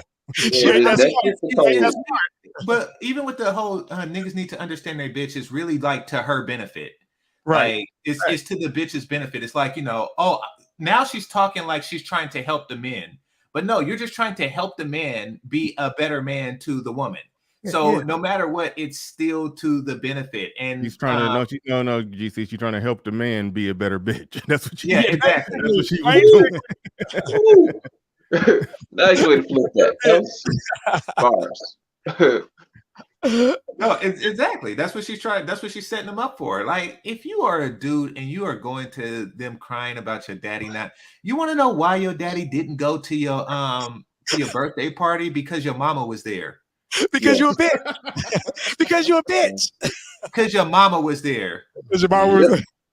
And who want to go to their son's shit when you know your son cry about shit like that? Like, you don't want to, man. Jesus Christ. And the Emmy Award winner is she wins the award of the year for this. Her acting skills are critical, bro. Well, no, they're kind of transparent though. It's like she like, and this is how you can tell they don't really have a point, overall point or ethic. They're from moment to moment trying to win the conversation or win the argument or win the whatever. Because she could have said this first, to Bernard's point, but sister code suggests that you don't talk like this unless you have to. You know, like when you're forced to, when you have to bend to the will of, you know, the white man of Brad and whatnot, then now it's time to talk this way. She spoke how she truly felt first. This is the cleanup job. She spoke. That's why I love. That's one thing they say. You let a person speak. They'll tell you everything you need to know about them. When she spoke, without any type of worry or for repercussion, she spoke how she truly felt. See, now this is the cleanup, so we know this isn't sincere. The first one was sincere. And this comes from a lot of Black women, primarily, but Black men too, think white people are stupid.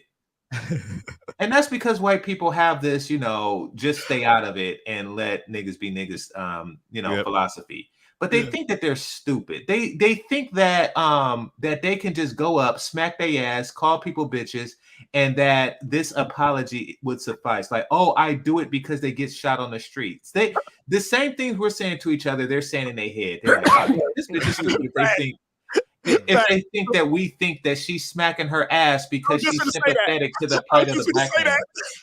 Like, you must think white people are stupid. You think they made it this far? You think they made it this far being stupid? Right.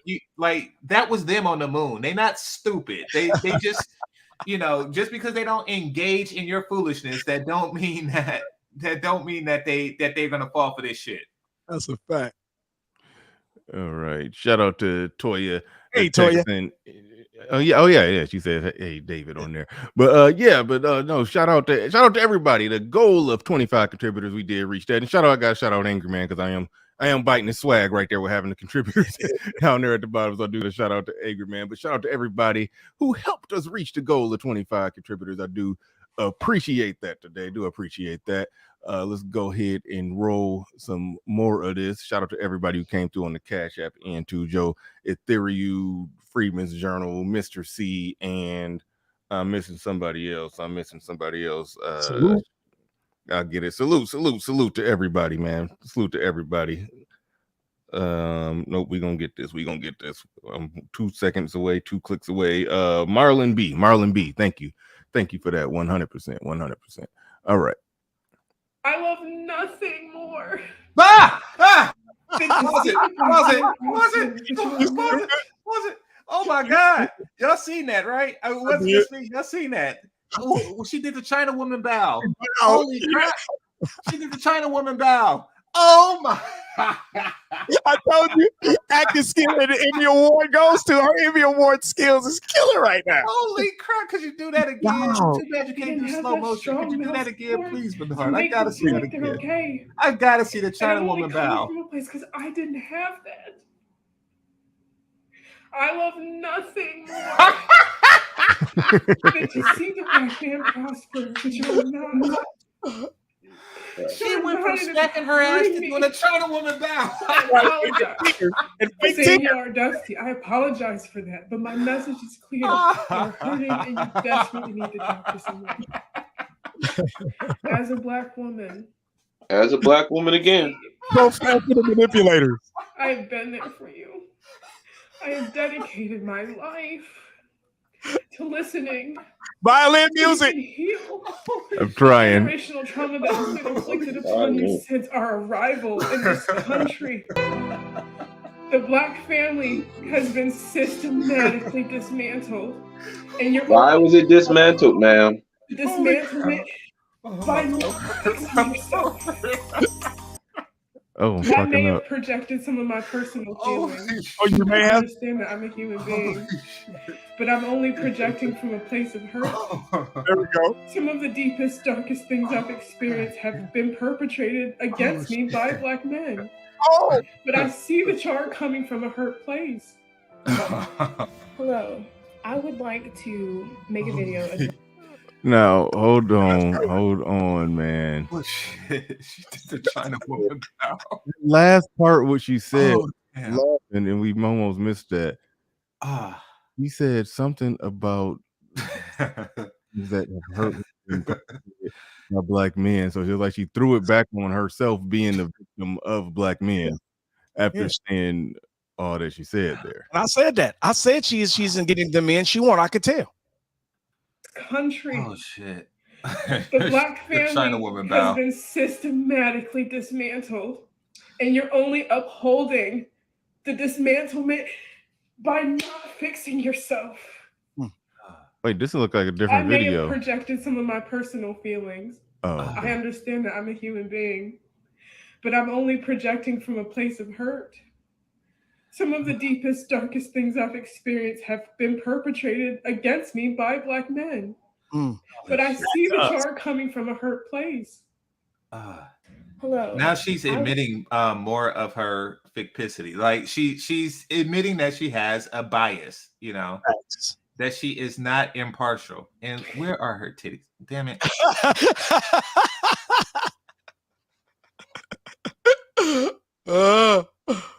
Oh shit! She did the China woman bow. That shit was hilarious. And I mean, if you know, and like I said, she said how she said the black woman is being, what did she say, systematically broke down. Like, if you don't quit lying, y'all are probably the only one being systematically built up. You are lying. Yeah. And a lot of the systematic breakdowns, I mean, it's self-inflicted. The things that you're at the bottom of are self-inflicted. You know, it's like it's just decisions and choices. Right. And they're not like systematic breakdown would be like mass incarceration. Fact. What we go through. Hello. Yeah, you know what I'm saying? Like that's systematic. That would be, you know what I'm saying, the black laws.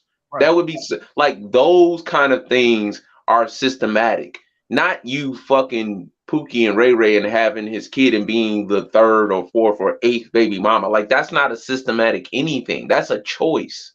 No. And in all actuality, there are systems there to help you fix your choice. You make any bad choice you make, there's a system there to support you. So that's just the welfare system. Contradiction. Yeah, the welfare system, exactly. Yeah. Systematic buildup, not systematic breakdown. She doesn't have a house. There's housing. There's plenty of things for them where they never have to go to the street. This is why you don't find a lot of homeless black women, especially here in LA. It's mainly black men. Hold the truth hostage. I saw my first. Hold on, real quick. Hold the truth hostage in the building with $5 super chat. It says therapy problem. It's about fitting in society, not issues. Maybe not society. Made by society. My bad. Made by society. Remember, they get paid by pharmaceutical. Get paid by the pharmaceutical industry to test drugs equals capitalism. Thank you for the super chat. Appreciate that. Thank you for the super chat. Appreciate that. I love that name. Hold the truth hostage, by the way. But all right, go ahead, Mike. You was about to say something. Yeah. So October 2020 was the first time I saw my first normal looking homeless black woman, and it was like seeing a palm tree in Detroit. It was like, what the fuck is that? You know what I'm saying?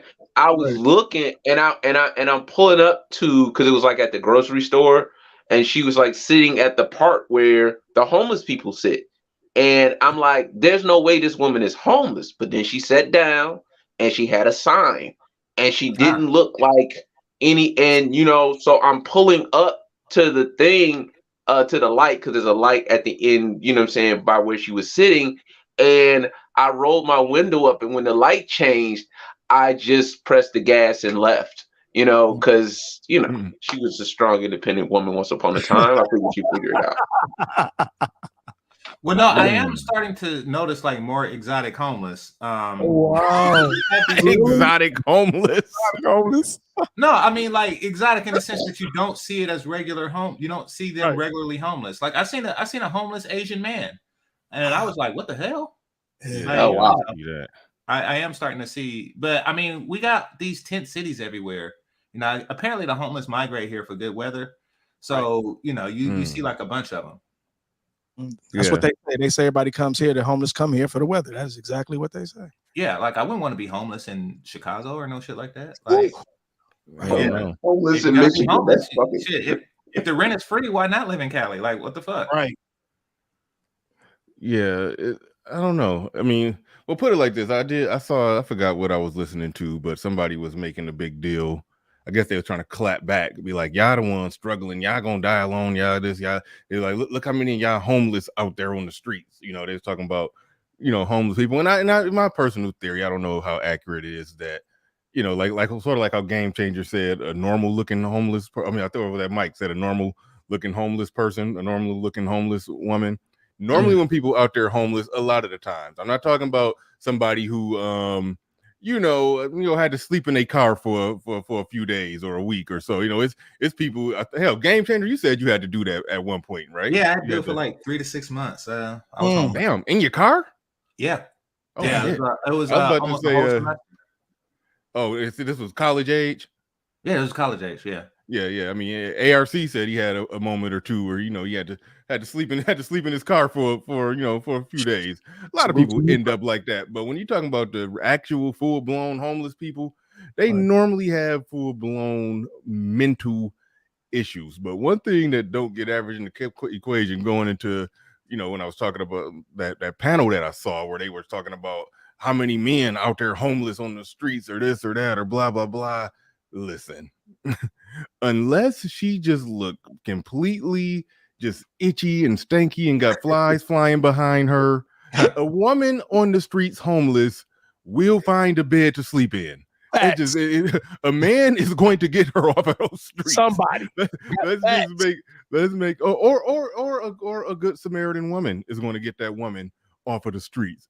So that's one thing that I noticed. They was talking shit about how many men are homeless, but no, what you're not acknowledging is that one, society is going to take care of you. People are going to see you struggling and come take care of you, or bare minimum, you got a vagina. Somebody gonna get you. Somebody gonna find a bed for you if you're homeless. one or the other. So it's like, yeah, the homeless is going to be majority men out there homeless. A man end up in that situation, and again, like I said, most of them, they do got mental issues. It just is what it is. The people that's what happened to some of our mentally impaired folks. They end up homeless on the street. But no, Mr. they end Don, up seeing they end up getting therapy from her, and then they end up homeless on the street. Like that's the first stop. Right? Yeah. Next stop, homeless. Yeah. Mr. Donnie Mack in the building says maybe they threaten her public service loan forgiveness by alluding to her private practice. Uh-oh. Get out of there. Get out of there.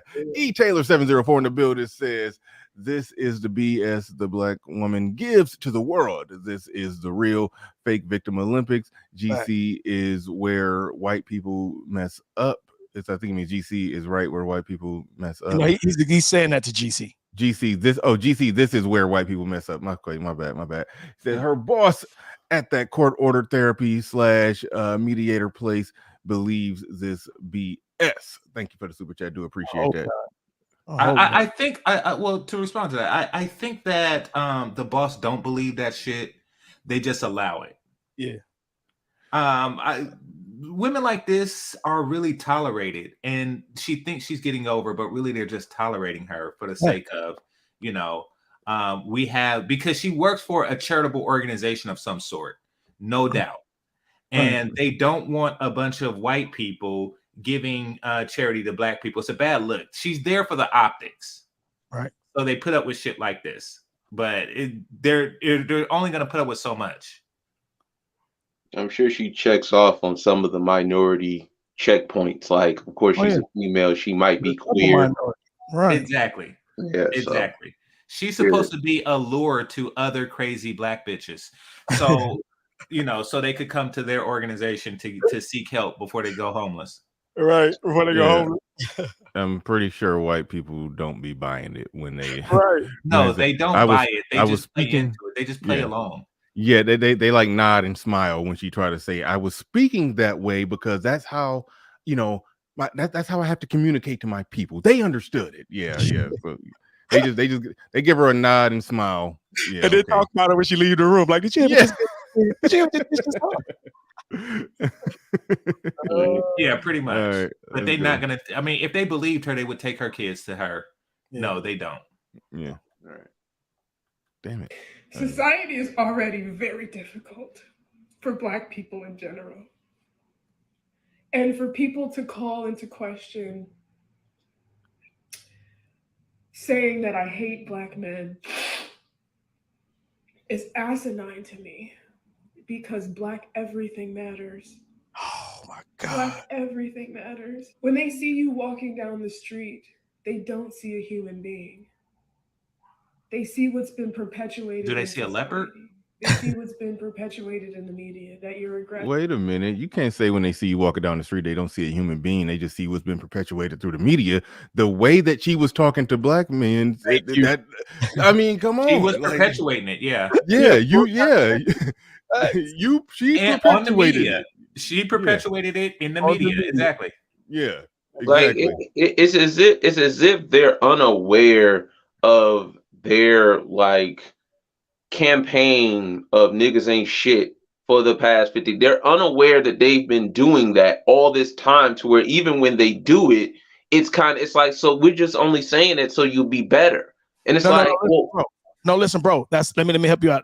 Not to interrupt. There may be 5 or 6 women that are unaware, just following the sisterhood bandwagon. No, listen to me. I said this earlier. They know, bro. They know exactly. No. I know that they know. I'm saying they're acting unaware.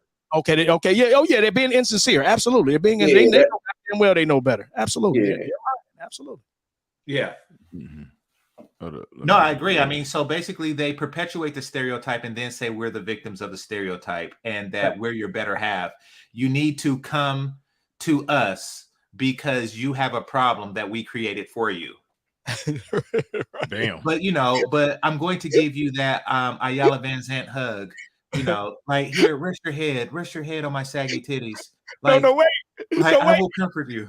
It's no wonder we need therapy. Like what you just said is so true. That listen, I always say I would never want to be in a woman's head. That is pure insanity. Like, listen, we do need therapy from you, bitch. All the hoops and hoes you got me jumping. You want me to be hot? You want me to be cold? You want me to be tall? You want me to be short? You want me to be understanding? You want me to be cold? I don't know what to do with your crazy ass. So you goddamn right, me need therapy from you, bitch. Exactly. Pablo Fresco Bar in the building. He says they trying to silence passport bros too. Just go live over there. You don't have to bash us on the way out. Shout out to Pablo Fresco Bar. Yeah, the silence. Tell that to the divestors who talk about us all day, every goddamn day, but they divesting. Go tell that to them. Dang, and none of them have divested, by the way. They ain't got no white man. Ain't no white man dealing with their nonsense. I mean, divestors, they're just trying to convince hotter women to divest so somebody will fuck their ass. Right, right. No, they're trying to just cut off supply. Like they try to affect the black man's supply so their less than valuable vaginas will be of greater demand. Facts. You know. And yes, passport bros should talk shit on the way out, by the way. Yeah, you should. Yeah. You should. Again, fix it. Oh, wait, go ahead. But I know. No, go ahead. But no, B, you got it. I was just saying, you got it. That these behaviors that are being exhibited are actually depression and anxiety. And unfortunately, society has taught you that anger and lashing out and fighting back is the only acceptable response. She wasn't lashing out. Right. Pleading because women are hurting. Right. We want you to be better. Please pause it. Please pause it. But I'm getting attacked. Okay, so she does the China woman thing now. She does the China woman thing again, and then she says because women are hurting. So notice how she starts off by saying, you know, I do this out of love and, you know, for a black man, but now it's because women are hurting. And then she reverses it every time. Yeah, exactly. She can't hide her own. She thinks white people are stupid when she's this transparent. Right. Yeah, that because women are hurting. That's the dangle the carrot of some pussy to try to get you in line type of thing. Right. That's what that is. Right. Women need you to do this. Yeah. And listen, the scary part for me, now this is the scary part that we, again, back to the therapy, because this is how all this problem starts. The children, let's just say she had a boy, let's say she had a son and a daughter. And let's say she took the kids away, she ran off, she did the typical mother thing. This is my manipulative, this is my little thing, I can manipulate the situation. Imagine this woman, if she had a young son or a young daughter, she can only teach them what she knows. So all she can do is teach them how to lie, teach them how to be manipulative, teach them how to be insincere. And then when they grow up, that daughter and that son, then they act like they don't even know where this girl or this boy got this shit from. The whole time it was her. Mm-hmm. Yeah. Shout out to Pablo. She's definitely not mentally healthy. Look, her we clearly can see she's a narcissistic sociopath. We can clearly see that. Well, I think that Go ahead. I mean, because I think that David, I think she's new shit. Because narcissist was named like after a Roman gladiator who looked in the mirror a lot, and so it's an old thing. I don't think that there is a name for whatever the fuck she is. But it is prevalent in modern society. Like, you know, they just don't have like a new name for it. We should just make up a new Latin for it. Let's just call it she's suffering from calamus. Like, let's just like make new shit, label it, and say whenever you see a bitch act like this, it's calamus. Calamus. Yeah. Calamus it is. Calamus it is. Yeah. That's that new Latin. She's calamus. Yeah. She's calamus. Calling my employment, asking that I get fired because I want you guys to be better. Oh wow, we gotta back it up. Women are hurting. We want you to be better. But I'm getting attacked. People are calling my employment, asking that I get fired because I want you guys to be better. Again, like I said before, if Jerome and Tyrone Trucking Company, one of their employees, get caught taking a shot of Hennessy while in the truck, if somebody call, that person is not wrong. I don't want to see Jerome and Tyrone Trucking Company get shut down. You know, I don't want to see Leroy get fired. I mean, but he probably need to be fired. But he probably need to be fired. So that person who's snitching, you know, he's not exactly wrong for snitching. Right. So if you see a therapist acting the way that she was acting on, you know, on the internet and lifting up her skirt, spanking her ass, so, you know, that's calamitous. Doing all that shit, talking about you need to be better for your bitches, bitch. You know, that's worthy of calling the job. Saying, I hope you know who you got, who you sitting people down in front of, right? People, yeah. So that's in bounds. I want to say to the chat room real quick. There's no C in the Latin alphabet, so we got to. We want to make this fake Latin look real. So it's calamitous with a K. With a K. Yeah. Wait, let me ask this right quick to all the fellows on the panel. This, of course, this is opinionated. This is we haven't quantified this. Do y'all think? Because this is just my own personal opinion. I think I'm right. I think because I'm pretty smart. I think I'm right. Do y'all think therapists are actually always in most therapy sessions when you go on with a man and a woman? Would it be safe to say, y'all, your opinion, that most of the time the therapists side with the women? I don't know, because I sat in when my father seen a marriage counselor, and I don't know what his conclusion was, or even if he had one. They eventually got divorced. Oh, but I don't know if he was siding with the. I don't even think he took a side. He just because he bought me and my sister in because he basically just said it was too much damn lying. Like they, you know, he couldn't figure out the truth between the two of them lying on each other and shit. So he was like, you know, asking us to describe the arguments. Right. So he was desperate to try to figure this shit out. And yeah, this was a white dude. Man, listen, I don't think they. I did, because I said I've never been to therapy, but I take that back. I remember I did go to one therapy session with me and my ex-wife back when she, you know, was my wife. Right. And that lying to the therapist shit is a real thing. I believe and that. It blows me away that is the one place you're not supposed to be lying. Right. That is the one place where you're supposed to tell the truth.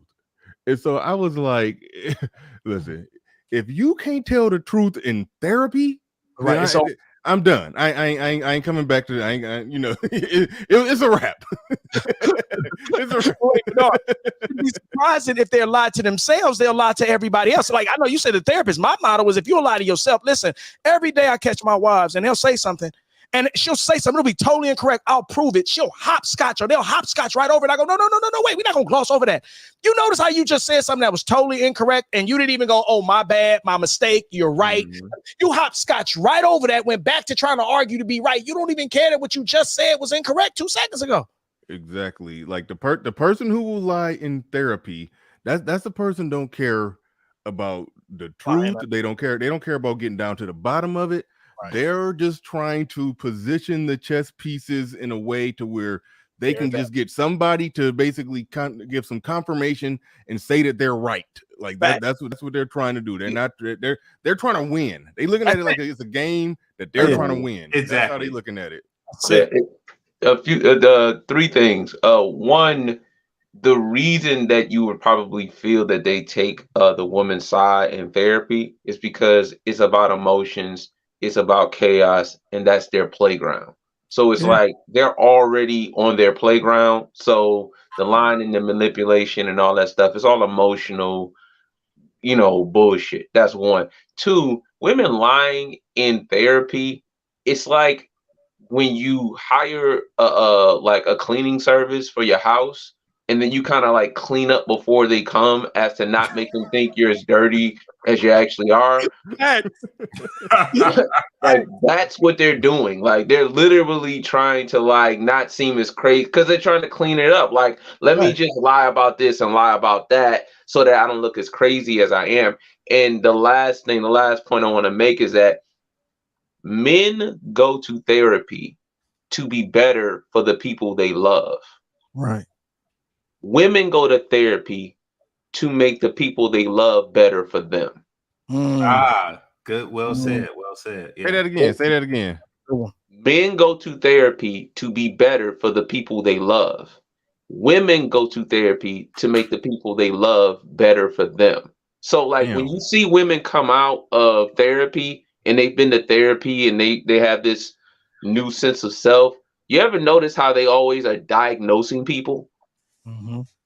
Calling people narcissists, for example. Like, dudes don't typically call people narcissists and call people ADHD. Like, dudes don't do shit like that because we have it never crosses our mind to diagnose somebody because we've been to the fucking therapist. Like, I don't go to a fucking mechanic and then now I know cars. I went to the fucking person who is like the specialist. They know. If I want to diagnose you, I mean, I can't. I'm going to send you to the mechanic. I'm going to send you to the therapist. We don't diagnose people.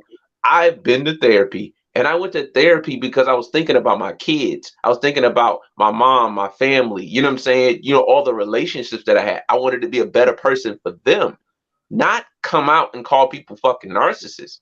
They go to therapy to make you better for them. So they can come out and now they have this new understanding and you need to get on their level. That's not what fucking therapy is about. But, you know. Damn. No, good stuff. Good stuff. Good stuff. Come on. Shit. Why is this? Hit it twice. Hit it twice. I think it's a double click. No, it's not. Don't do all kind of. I said, I apologize for my delivery. This is a little spicy sometimes. But just know that my anger and again, like I said, I apologize for my delivery. This is a little spicy sometimes. Okay, so she back cussing. She back. Yeah. She back saying she said her bitch is a little spicy sometimes. All right, these are people. Spicy. These are people that, you know, we got. You got to put your mental health in her hands, okay? Right. You got to put these are people you putting your mental health in the hands of. Oh. But just know that my anger and my frustration and my passion is coming from a place of needing. I need y'all to heal. I don't need it. Society needs it. You need it. Have enough pride about yourself to want to do better. I understand I might not be the clinician for everyone, but I'm damn good at my job. I understand I might not be the clinician. No, you are not. I've sparked a conversation. What the dog? Come on. See, this is the thing. This is what I always get. Like, so she's damn good at her job. Usually, who's worse? Right. Usually there's something to measure. There's a measurable, there's a tangible, I'm good at my job. And usually people are good at their job. Like, you can kind of like gather that they're good at their job when they talk about their job. I don't gather that she's even mentally okay herself. How is she a good therapist? Well, I mean, there's nobody worse at their job. The only person that can be worse at their job is if somebody did the exact same thing in a tiger skin skirt. Like, that's the only way you could be worse at the job. Like, it's stupid. It's like, how in the fuck can you be worse? Like, what could have possibly been worse than that? What is lower than her? Facts. Yeah. What's a worse therapist than somebody like that? I've shook the table. If the words that I'm saying are resonating with you, please go talk to somebody. If there's a gap, fill that gap. Become counselors, become mental health professionals, so we can heal each other, so we can heal ourselves. All that I ask is for men, Black men specifically, just to build a greater awareness of yourselves. That's all that I ask, because your lives can improve radically as a result. Full transparency, accountability moment. I was a dusty bitch till I fucking went to therapy. I realized that I was in You stupid. You stupid. Hey man, she got. I used to be a dusty bitch. Yeah, I you used still to are. be. Yeah, But used to now, be. but look at what therapy has done for me. Look at my room. Yeah, exactly. This Look room at- used to be messy, but now after therapy, look at it. it's I like- used to have saggy titties, but now after therapy, holy shit! I used to smack my normal ass after every sentence. I used to smack my ass, but now look at me. It's just. Exactly. Have I you used ever to- know like listening to her? Doesn't she have the speech pattern of? And maybe I'm going too far with this. Doesn't she have the speech pattern of Derek Jackson's wife?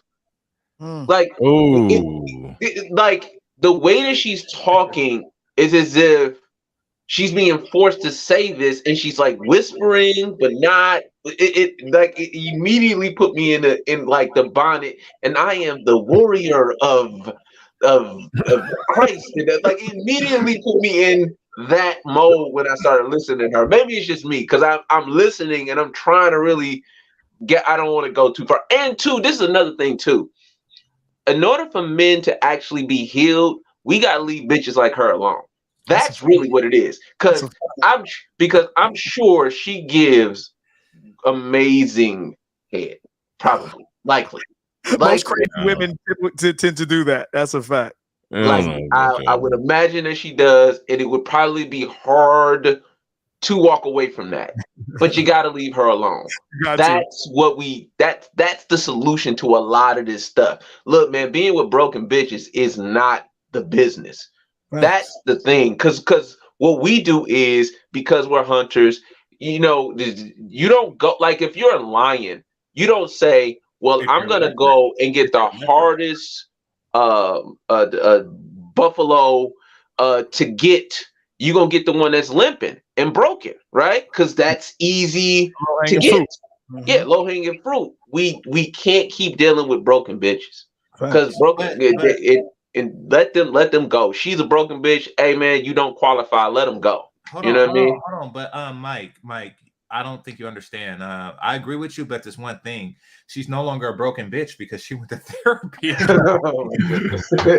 went to therapy. Now she's not a broken bitch anymore. What do y'all think about the word that she used the word dusty? Now I guess that is becoming just a more common word, but it was at one point centralized in a very specific sector. Hold on, I mean we know where it came from. Yeah. So that word was centralized in a very specific sector of Black YouTube. And I know which one I'm talking about now. I don't know if it's gotten that big now to where it's just a general term now, or is she one of the wicked ones listeners? I'm just curious. I'm thinking she is one.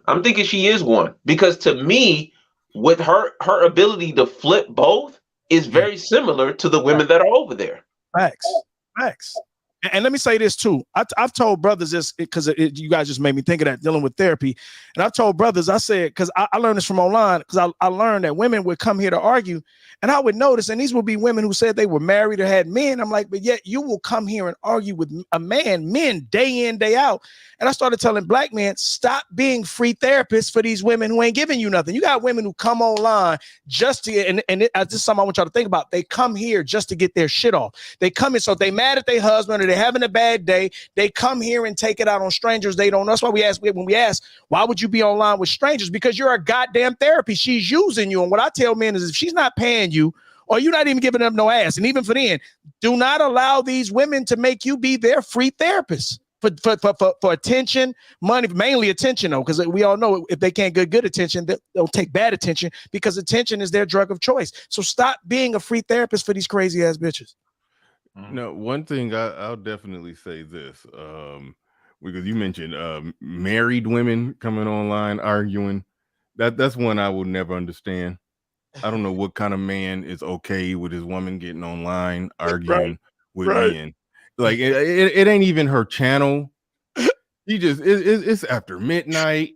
She just on the panel, just loud as hell, popping off, talking shit. Like, what dude is just laying in his bed, getting woke up, trying to go to gotta work in the morning, getting woke up because she on the internet arguing with dudes.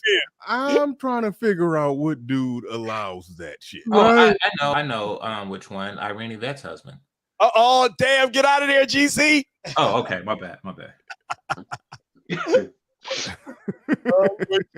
great shit. Oh man. Lithium 19 in the building says golden quote. Shout out to you. Appreciate the super chat. Appreciate everybody who's supporting the stream. Appreciate each and every one of you. All right, let's roll it some more. Shit. Abusive situation. I didn't realize that I wasn't communicating effectively. Hold up. Therapy.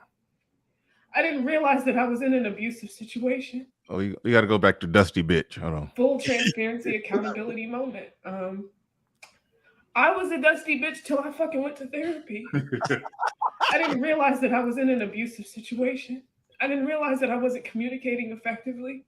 I didn't realize all of these things about myself until I went and talked to someone. She wasn't communicating effectively. Right.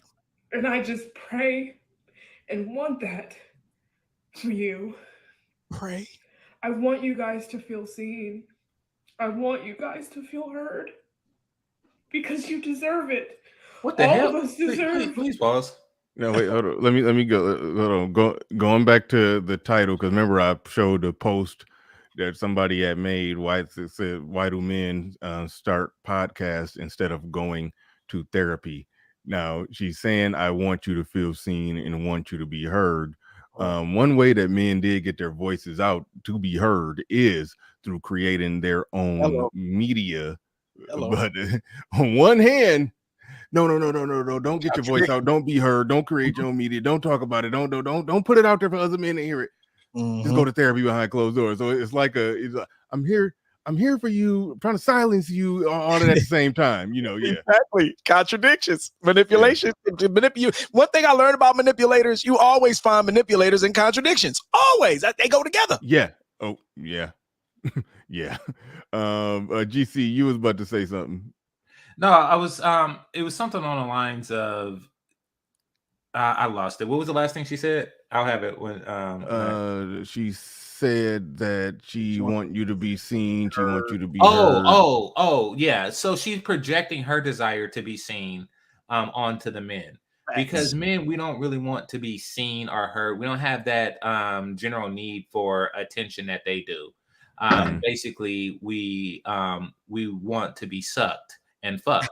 and fed. We want that more than the desire to be seen and heard. That's a female's desire. If you really cared about, well, I'm not gonna say that she should do it, but she should. Yeah, because if the one thing, like the one question that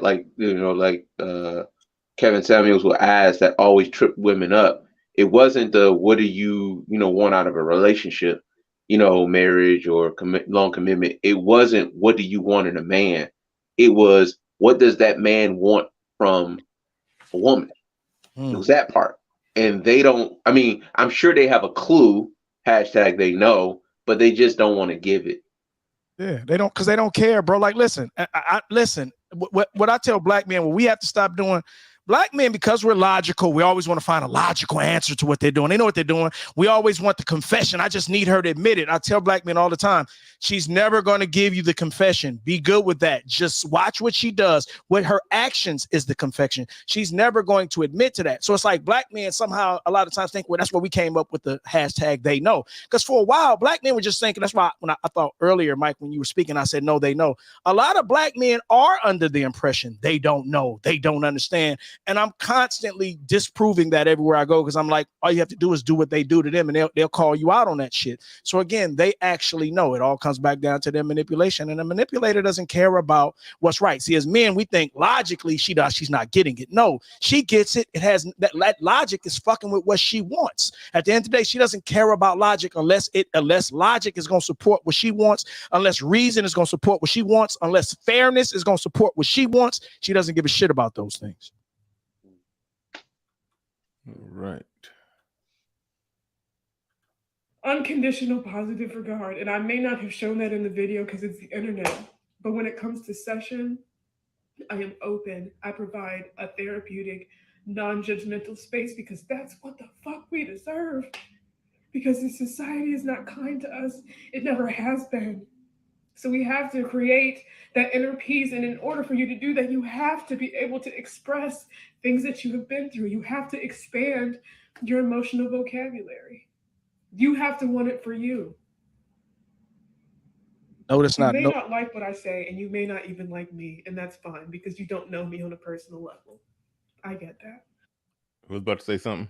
no, I was just saying, did she at least cry one sincere tear? Does anybody see tears? I don't really. I just hear it in the voice, but I don't see the water. No. Yeah. Those would make the stallion tears right there. That's what I thought. That's what I thought. The invisible tears, yeah. Invisible tears, yeah.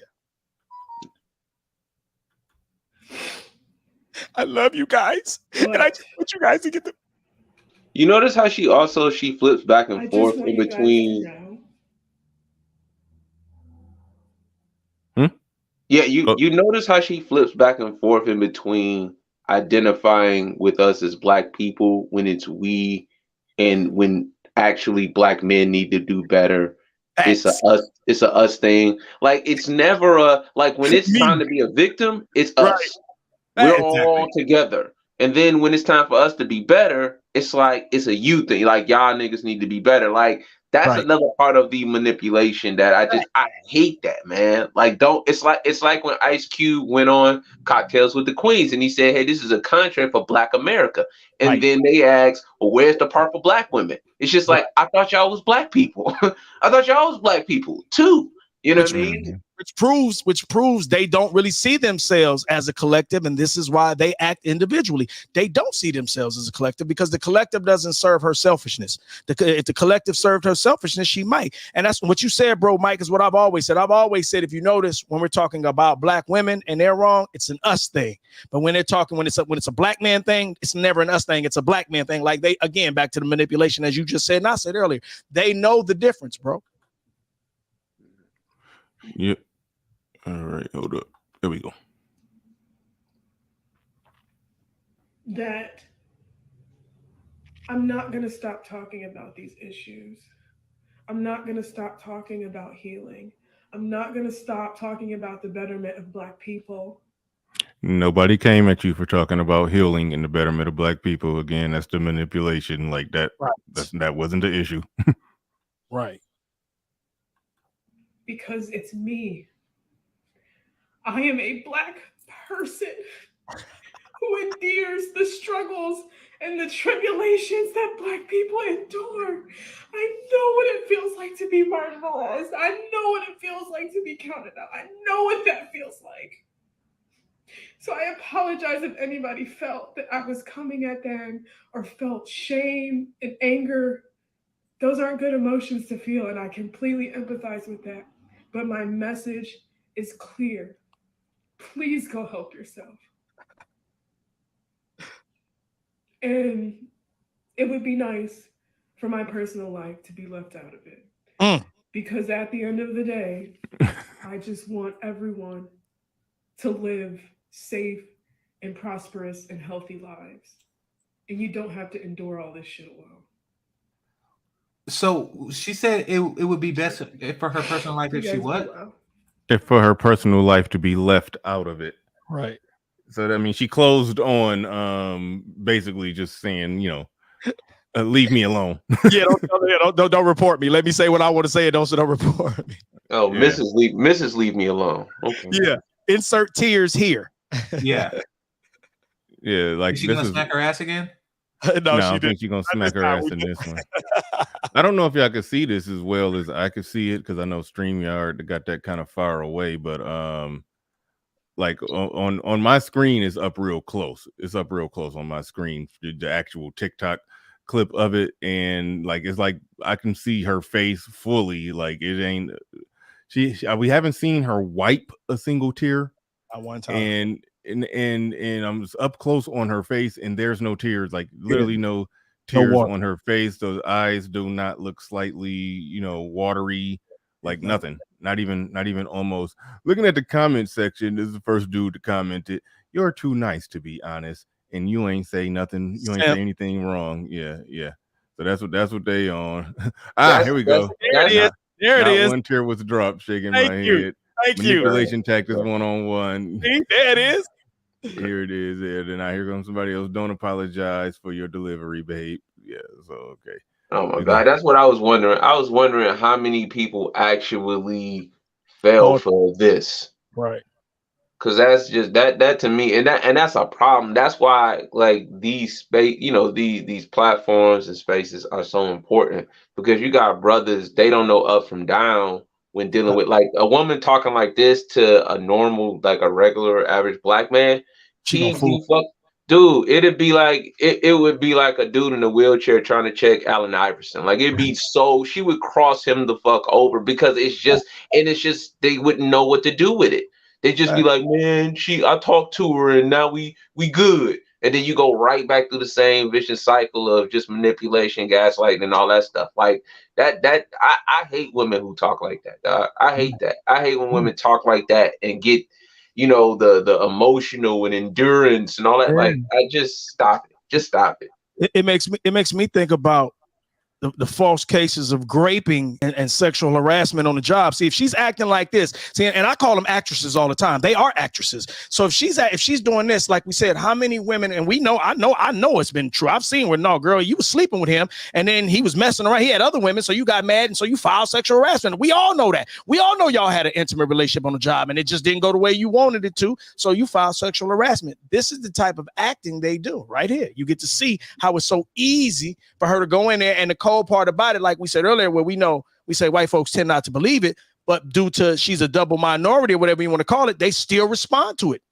Because I know, like, if she could be lying, they'll move the guy. He gets moved. He could be innocent, but because he didn't go file on her because he didn't have an issue with her, she filed on him. They'll move him. He'll basically get ostracized, like he's the problem when the whole time this bitch is lying. True. Yeah. Is my icon showing or it's not? Yeah. Okay. Well, I mean, it's showing in StreamYard. I don't know if it's showing on YouTube. I'll see it. Y'all can see it on YouTube. It usually doesn't. On okay, YouTube, it's showing. I can see it. I can see it. All right. Yeah. All right. Jay Freeman, black man in the building says, "What kind of green tea was she drinking?" What do you mean by that? You know what he mean by that? She high on something. What she high off of something? She got a green tea. Green. I didn't know green tea. Yeah, I didn't know that was a reference to I guess marijuana, getting high. Yeah, I didn't heard it, but I can relate. This is my first time hearing it, but I got what he was saying. Or like, you know how like I like to call them natural girls. Yeah. I'm being from Detroit, the Midtown is where you find natural girls, like college town, pretty much. And natural girls tend to smell like patchouli oil. They, have dreads of some sort or box braids like the young lady had. And they sip a lot of teas. They do a lot of teas. Right. And she probably put a little bit of tequila in her green tea. Is probably what he's saying. And I'm quite sure she needs it because she's batshit crazy. So she has to find something to help her relax. God damn it, the meds ain't working. Yeah, and my addiction to natural girls, by the way, has been my downfall. Now I play. Yeah, Jay Freeman, black man, thanks for that heavy-handed super chat. Do appreciate that. Appreciate everybody who supported the stream. Apex, I was about to shut it down. You got 2 minutes. You got 2 minutes. I'll throw it into the chat for you. You come up, you got 2 minutes, but I was about to shut this bad boy down. We passed the 3-hour mark. But shout out to everybody who supported the stream. I set the goal of 25 contributors. We hit 31. So shout out to all of y'all came through hard and heavy. Do appreciate it. And again, shout out to Angry Man. I'm biting his swag, still in the keeping count of the contributors. So yeah, gotta acknowledge that. But no, shout out to everybody who supported the stream. I do appreciate it. Apex, you got 1 minute to come up and 2 minutes to talk when you get up. Apex. You better make it fast. Yes, and smash that like button before leaving. Smash that like button. Absolutely. Before leaving, before we get out of here. Do appreciate everybody. Great Oh show, no, bro. absolutely, yeah, absolutely, Yeah, great show. absolutely. Yeah. And that was part was kind of, I don't even know if I planned on even talking about this chick. I think that kind of just popped up. I don't even know if I planned on that. I had a lot of stuff, set up that I was going to talk about, but yeah, we had to go in on this one. Had to go in on this one. Yeah, Because I like how we addressed the foolishness and of her the black female fuckery, but then we also addressed the need for therapy, the need, and how this space has been therapeutic, and how speaking is a part of therapy. Meanwhile, black women want to do cancel culture. So I think this was a great topic. That's why I came up. I tend to jump on topics I'm into, because I think this was a great topic. Because like I said, I came to this space when I first came to this space, talking about psychology and anthropology, and I say now, take a psychology class, take an anthropology class, and get you some war strategy classes. Take you those 3 classes. Go study about people, go study about the mind, and go study how war tactics work. And that was one of the things I brought to this space when I first came here, because again, this is what we're dealing with. The mind controls how people think, what they do. So I think this was, like I said, a great topic to cover, because again, a lot of people do have a lot of mental issues, as we clearly see with this chick. Well, yeah, she has calamus. And she's been suffering from it for quite some time. And the fact that she went to therapy and they didn't cure her of the calamus really says something. Right. Hey, let me jump in here real quick. Peace to the panel. GC, what up, Dave, what's happening? Bernard, what's happening? What up? Hey, just real quick. Do you guys know what the Newton's cradle is, right? I don't. The physics cradle. and the Newton's cradle. When you watch the movies and they got the balls, and you pull one ball back and it hit the other balls, and then that's the Newton's cradle. So that's energy transferred. It's a physics term or whatever the case is, right? Right. What I see what I've seen from her is she's lashing out from the energy return of the Newton's cradle, because what we've been experiencing over the past 40, 50, 60 years is black women just pushing all of this negative energy on black men. And now what they're getting in return are the futures and these little future acolytes. This is the Newton's cradle transferring the energy back. You know what I mean? So karma. Exactly. So what I'm saying is basically, if you're familiar with Norse mythology, this is Ragnarok. We got to see this shit all the way through. So when I see fuck boys about doing fuck shit, I just get out their way. Go ahead. She probably did something. Go ahead and get her, G. You know what I'm saying? She probably fucked over somebody. She did something. She had it covered. You know? Go ahead, get her. Get it. Let me step out the way. Go ahead. You want to fuck her life up? Go right ahead. Gee, I ain't even gonna get into that. Right. Yeah, we got Hold the Truth hostage in the building. Go ahead, brother. What you got? Oh, what's good, man? I saw that video, man. Wow, man. I mean, to me, what a lot of black men suffer from, man, is it's the claiming thing, man. You know what I'm saying? You look at that woman's video, they know the interaction's gonna be, look at our sister or our black woman. It's a line of missing critical thinking, man. You know what I'm saying? You know what they used to say, man, like, that chick's pregnant or whatever, that ain't your woman. The thing they're holding up against black men is they always push this narrative, we're supposed to be your woman, your woman. It's a narrative to basically click and bait. And what I like that I think Bernard or one of y'all pointed out that she kept flipping it. They want you to go to therapists and all that. You know what I'm saying? To me, right now, with the way the country is with capitalism, and we've seen everything, it's a trap, man. They want you to surrender yourself. In fact, I want to ask y'all a question. Have any of y'all been noticing these ads for this Join This Therapy website, man? Yeah, and it's a black chick. I seen it. Yeah. Well, let me endorse therapy real quick, because we say that YouTube and Black YouTube is a form of therapy. I do endorse therapy. I do endorse that. Shout out to Kevin Samuels. Brothers need to go seek professional therapy. If not, you need to at least find somebody who you can confide in, who's going to give you honest criticism that you can just lay it out on the table and they can say, well, okay, you wasn't fucked up here, but you was fucked up here. You need to unfuck yourself. You know what I'm saying? Pardon my language. But I do endorse therapy. And I just want to address one thing that he said real quick as far as like the claiming thing is concerned. Irregardless, if that's not my woman, other people see her as my woman because she's a part of my demographic. So her bad behavior is a reflection on me, and my bad behavior is a reflection on her. We're tied together. We can't, you know what I mean? The Most High put us together. That's the trap, I disagree with that, brother. I mean, because you say you talk about public perception, seeing it as our women. I think that if we make it clear, loud and clear, that I am not with this bitch, and everything she says and does is not a reflection of me, you know. And I do the same thing with, you know, a certain demographic of black men. Like, you know, just to be clear, officer, I am not with him. Yeah. That dude, I am not.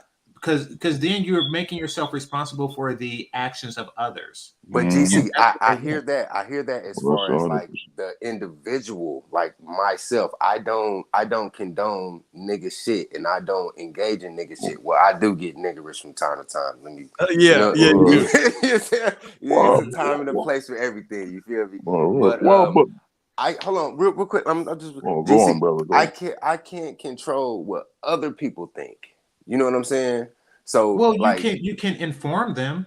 You can inform them every opportunity that you get that, you know, the actions of this woman does not reflect me. Exactly. You know, just like that, just like the you know, the NFL or I think it's the NFL that does that. You know, like you know, what's about to be presented in this video does not reflect the actions or beliefs of we collectively as black men should say that what you see here does not reflect black men at all. But you've heard of confirmed bias, right? So you know, you do know that people have biases and they're looking to confirm those biases, right? Confirm bias. No, I understand that. Okay. But here's the thing, man. You know, people can the problem with us, man, and you know, I talk to a lot of brothers from time to time, is the problem with us is, man, you keep worrying about what other people think, man. You know what I'm saying?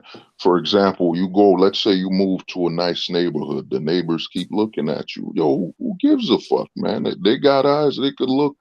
They're not paying your bills. They're not paying. They didn't make you come here, or you know, the labor you had to put in. The problem with us is, man, we've been trained to worry about how everyone else thinks about us. While you watch Jerry Springer, you don't hear white people saying that crazy bitch right there, and Jerry Springer doesn't reflect on all of us. Yo, it doesn't matter what anyone looks like brother. us. Hold on.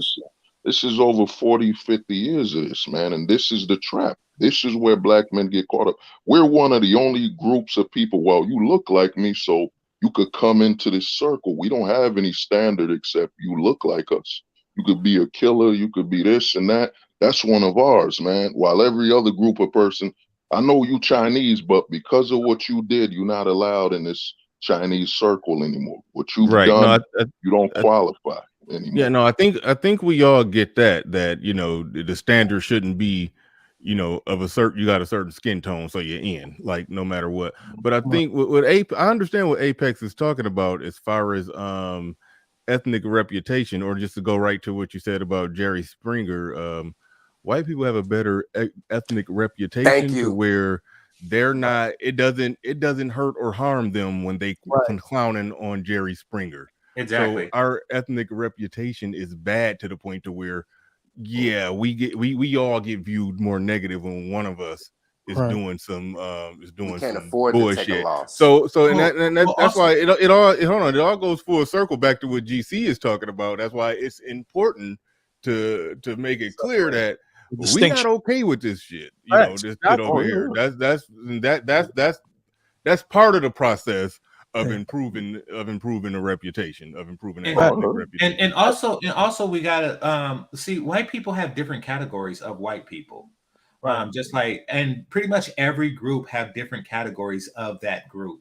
you know the difference between an essay and a cholo, and you know the difference between, you know, like a new, you know, kung fu fighting Chinese with, you know, the calculus Chinese. Like, everybody has different. Well, right quick. I mean, you know the difference between. You know the difference between a goth white boy and a skateboard white boy. You know, or you know, a rock band white boy versus, you know, a grunge white boy. They have different classes. You know the difference between a preppy and a trailer trash.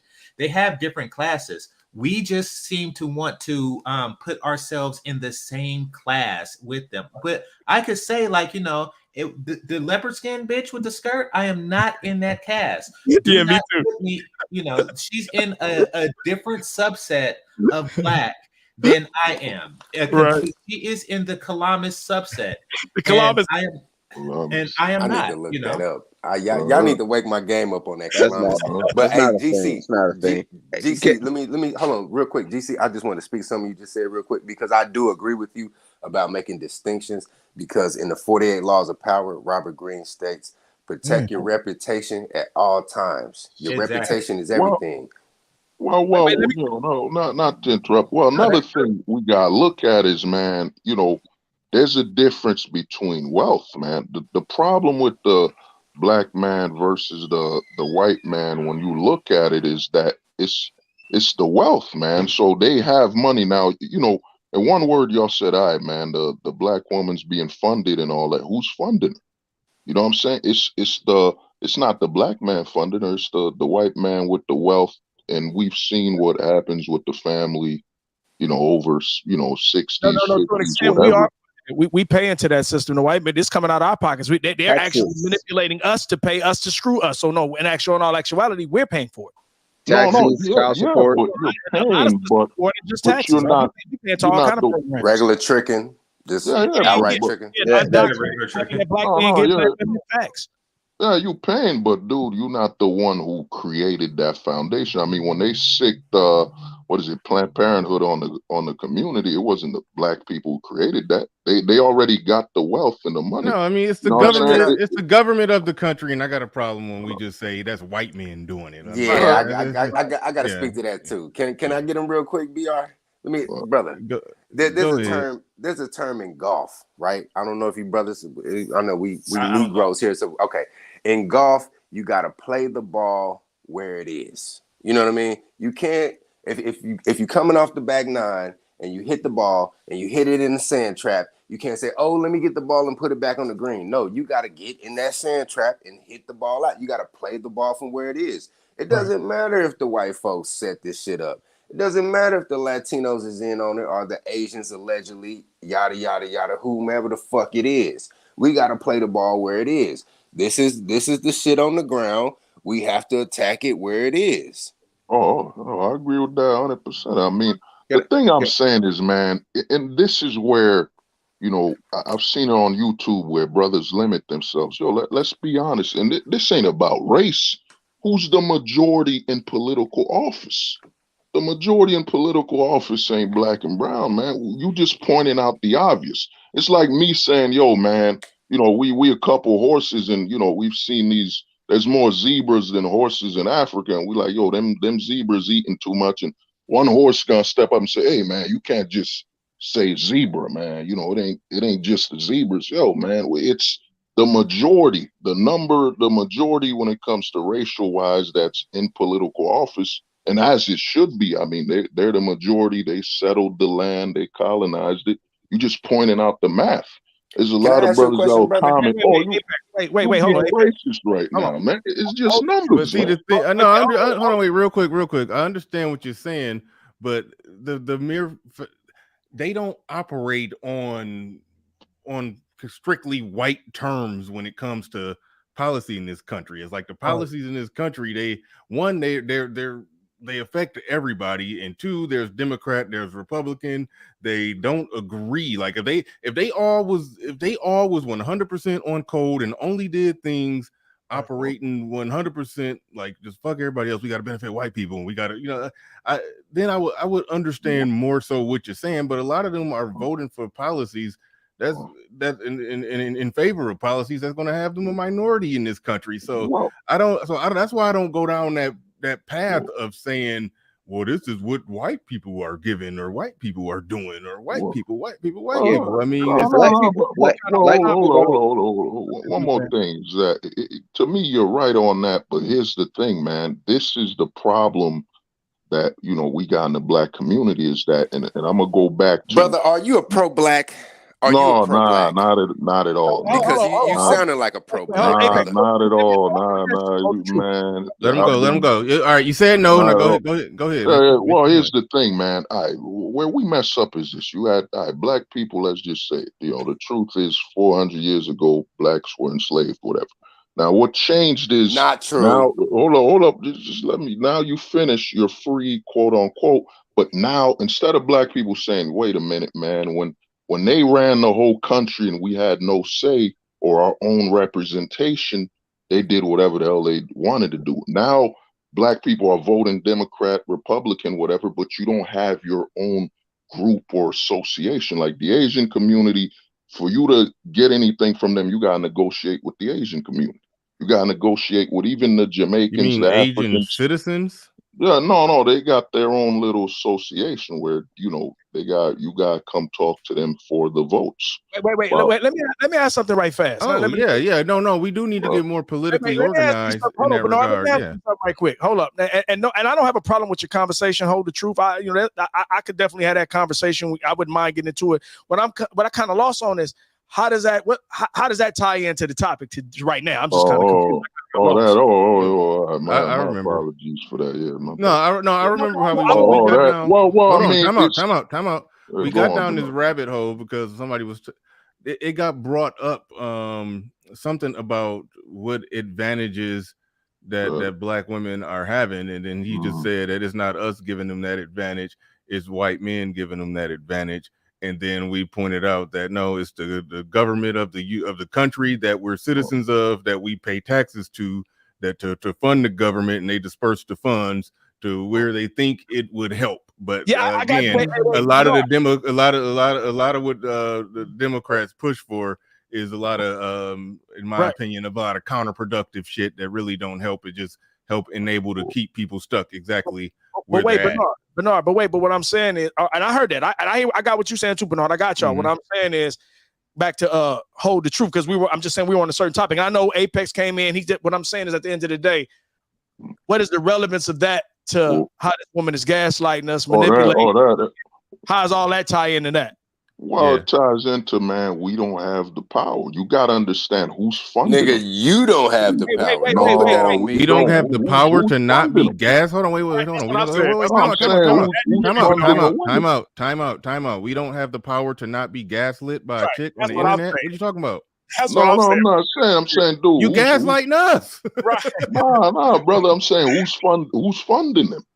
Dude, brother, you sound infantile. Being a manipulator. No, hold on. What does that have to do with her lying and being a manipulator, bro? That's what I want to know. She could say that she's in the point of advantage. We all know she's not in a country, point of advantage. She just you sound like you need help opening the pickle jar. Let me get that pickle jar for you, bro. Hold on. She turned on the internet and said something that just didn't make sense.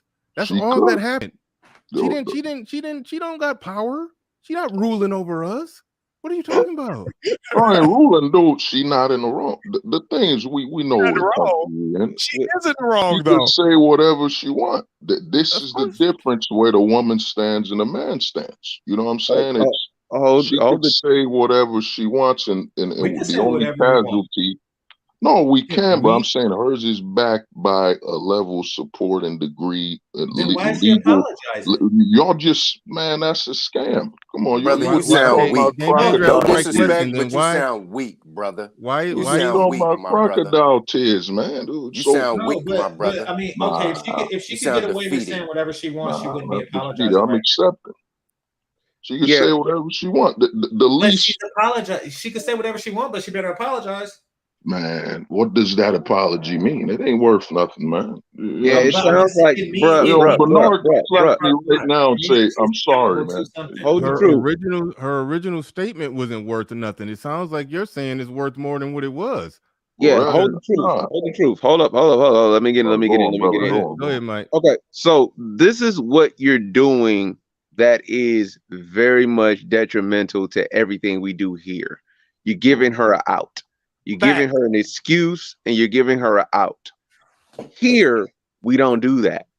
Not at all.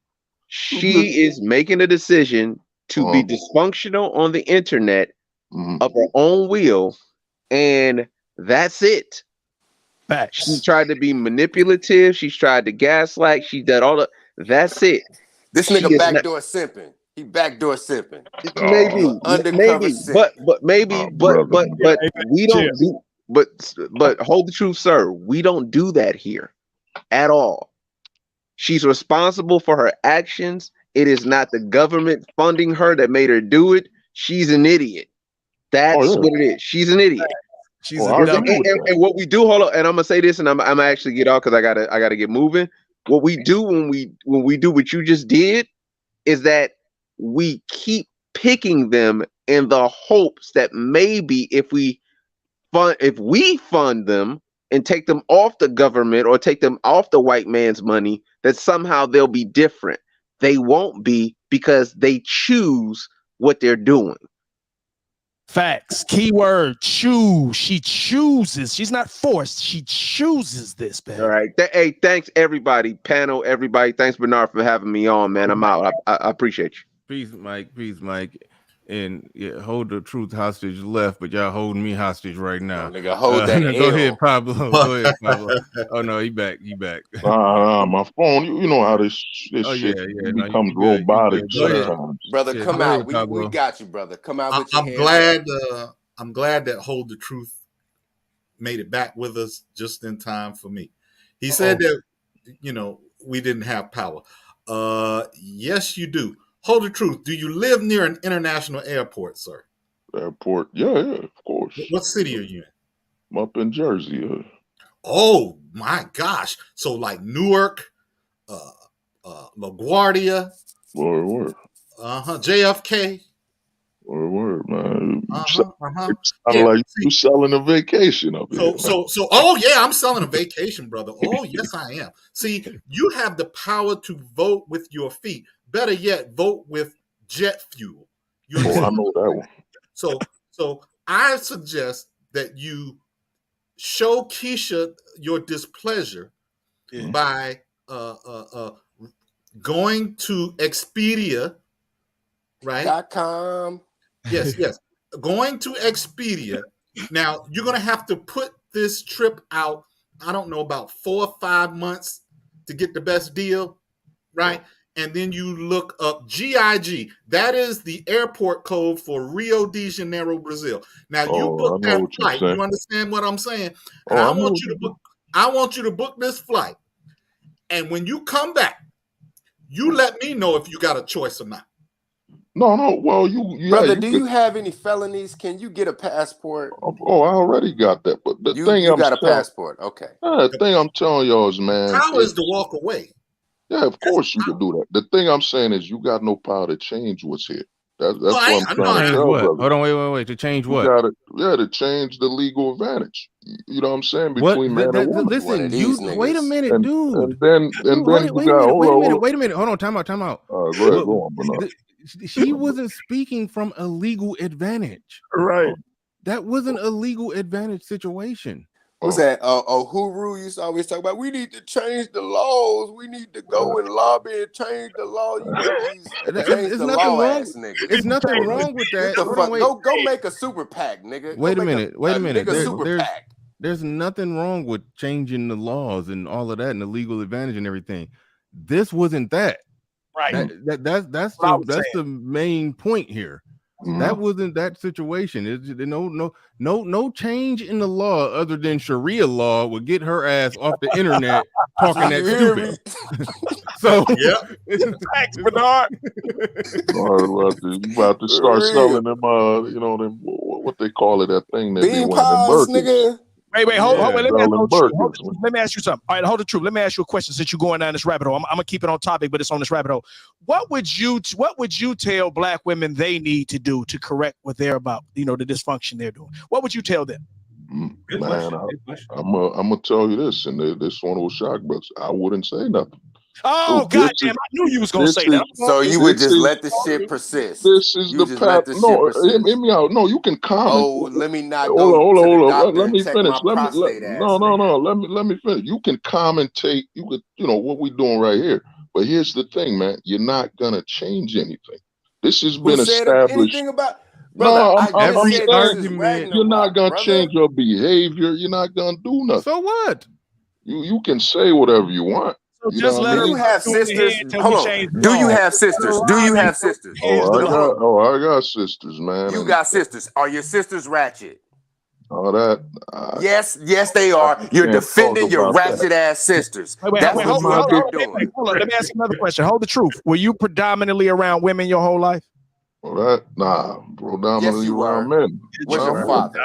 Yeah, I doubt Where's your father? Where's he at right now? Why we gotta go that personal? You know what I mean? Look, we don't have to keep doing this with Hold the Truth. Look, Hold the Truth. We gave Hold the Truth the answers to the question, to the test. He just don't want to take the answers that we given. He don't like them. I told him to buy his damn ticket. You what? I told him to go to Expedia and buy his damn ticket and go. He didn't like that. Y'all told him stuff to do. He didn't like that. He just want to hang around and let Keisha run him up. Hold on, is one of your sisters named Keisha? Just tell me that. The problem, every point that he made, I bet you got a sister named Keisha. All roads. He's arguing from a place where basically all roads lead to us basically shutting up. Right. That's not shutting up, man. But we gotta accept what it is, man. You know.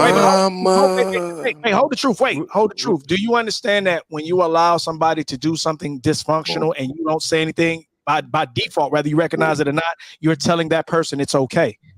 No, where did I say you can't say nothing? You could commentate. You're an enabler. No, I said you can commentate what we're doing right now. I just said that a few minutes ago. Do nothing. You just literally said that 5 minutes ago. Brother, 2 minutes ago. I said we're commentating. You could say whatever you want. It's not. What would you tell black women? You said nothing.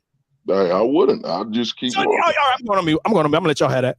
Yo. We can commentate. I'm gonna go in front of a woman. I'm gonna go in front of a grown woman and say, "Hey, I'm gonna tell you how to live your life." No, dude. Wait a minute, brother. Time out. Sorry. What'd you say, GC? No, I was just saying, you coming in front of grown men and doing that. Like, why wouldn't you do that? And she went before the internet telling black men what to do. But either way it go, we didn't come to this conversation on some. I want to change her. So I don't know why that's your response that we can't change her because he's been psychologically conditioned and he don't know it. That's all it is. He don't know he's been conditioned. That's what he suffered from. It's okay. Should I save her head ass? Wait, Victor, hold the truth. It's okay. Listen, bro. A lot of black men have been psychologically conditioned. That's why we're here to wake you up from the matrix, bro.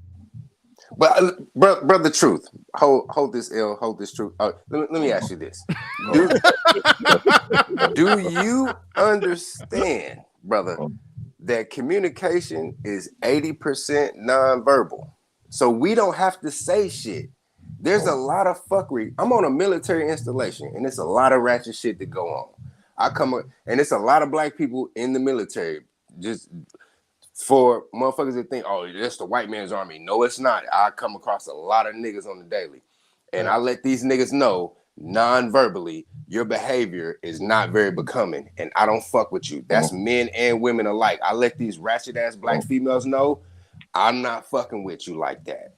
What you doing right now, I'm not fucking with you like that. But hold up. You just agreed with me. So y'all were just talking about how brothers are dating outside of their race because wait a minute, brother. So what is he doing? He's walking away from that. Hold on, brother. What do you need to say? You just said it's body language. You said that there's nothing we can do. There's more ways to convey our displeasure of someone's behavior. You can say it. Now, if their behavior directly affects me personally, then I'm going to address it. But if it doesn't necessarily directly affect me, but I still find it displeasurable or displeasing, then I will let them know in a non-verbal way. There is something we can do.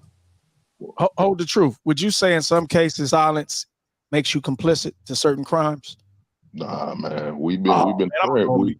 We've been trained that. Man, we the only. Wait. So if I see how come it's side for white men to be with Asians and everything like that? We're the only ones still bitching about, hey man, we gotta tell her what to do, this and that. Dog, man. Nobody said tell her what to do. Talking about telling her what to do. Straw man. You make a straw man. You do. This nigga's a straw man. Hold on, wait, time out. Nobody is talking about telling her what to do. Nobody is trying to save and rescue her from herself. She put on the airwaves a bunch of bullshit about black men, and we responded to it, refuted, debunked, and exposed her inconsistencies and her lies, and basically just talked shit about what the shit that she was saying. She told a bunch of lies, we told a bunch of truth, and that's that. She used the media platform to say bullshit. We used the media platform to say the truth. That's what's stopping it. That's what happened. It starts there, it ends there. This nigga is making 2016 arguments. This nigga making 2016 arguments. Nigga, you 6 years behind, bro. This nigga 2012 ass nigga, bro. Back to the future head ass. Get the old 1950s back in my day. Let him get it off. Let him get all this on too. Go ahead, brother. Oh man, to me, we can commentate. Like I said, man, we're doing that right now. You're free to commentate and talk about whatever you want. But the understanding is, man, you can't do nothing. You're not in a position of power. The most disposable man in America right now is we're all here right now. You know what I'm saying? You're making that female argument that y'all are so weak and powerless, y'all can't do nothing. So basically, don't even say nothing about it. Don't. We gotta win a race war first. Yeah. We gotta win a race war first. You're making the win the race war, and then now you can address her. I'm with you right here talking about. We can talk and say whatever we want. What is it gonna? It ain't gonna do nothing. You know what I'm saying? You gotta wake up some brothers. You can commentate about anything. Yes. But legally, you're not gonna wait. He's back on the legal again. No, not legal. Listen. This is not a legal issue.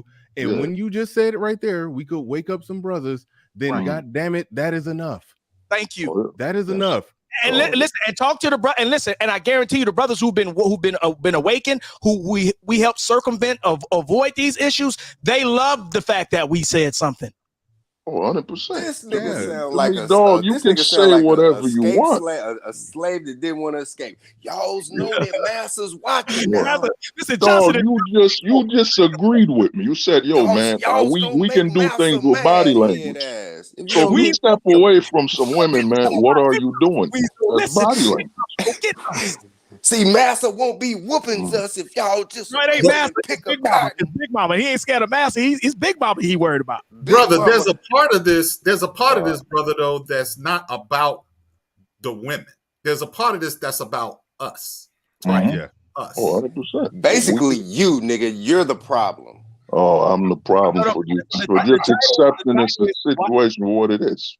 The title is Why Do Black Men Start Podcasts? So we're explaining, because she brought up therapy. So I said earlier, talking about it actually is a part of therapy. When you tell us to be silent, do you know how many men have died in silence? No, wait, hold on. One of the reasons men die from stress is because they don't talk about it. See, that's why I say get it off your chest. I've learned when I talked about stuff, I felt better. This is what I learned growing up. When I was quiet about things that was happening to me, the people that were doing it to me they were having a great time. I was the one going through the mental issues. The moment I started calling it out, I felt better than they were angry. So which one you think I'm gonna choose? The person who's doing the crime and me being silent about it, or me calling them out about that bullshit they own and me feeling better and me drawing attention to their bullshit? Which one you think I should take?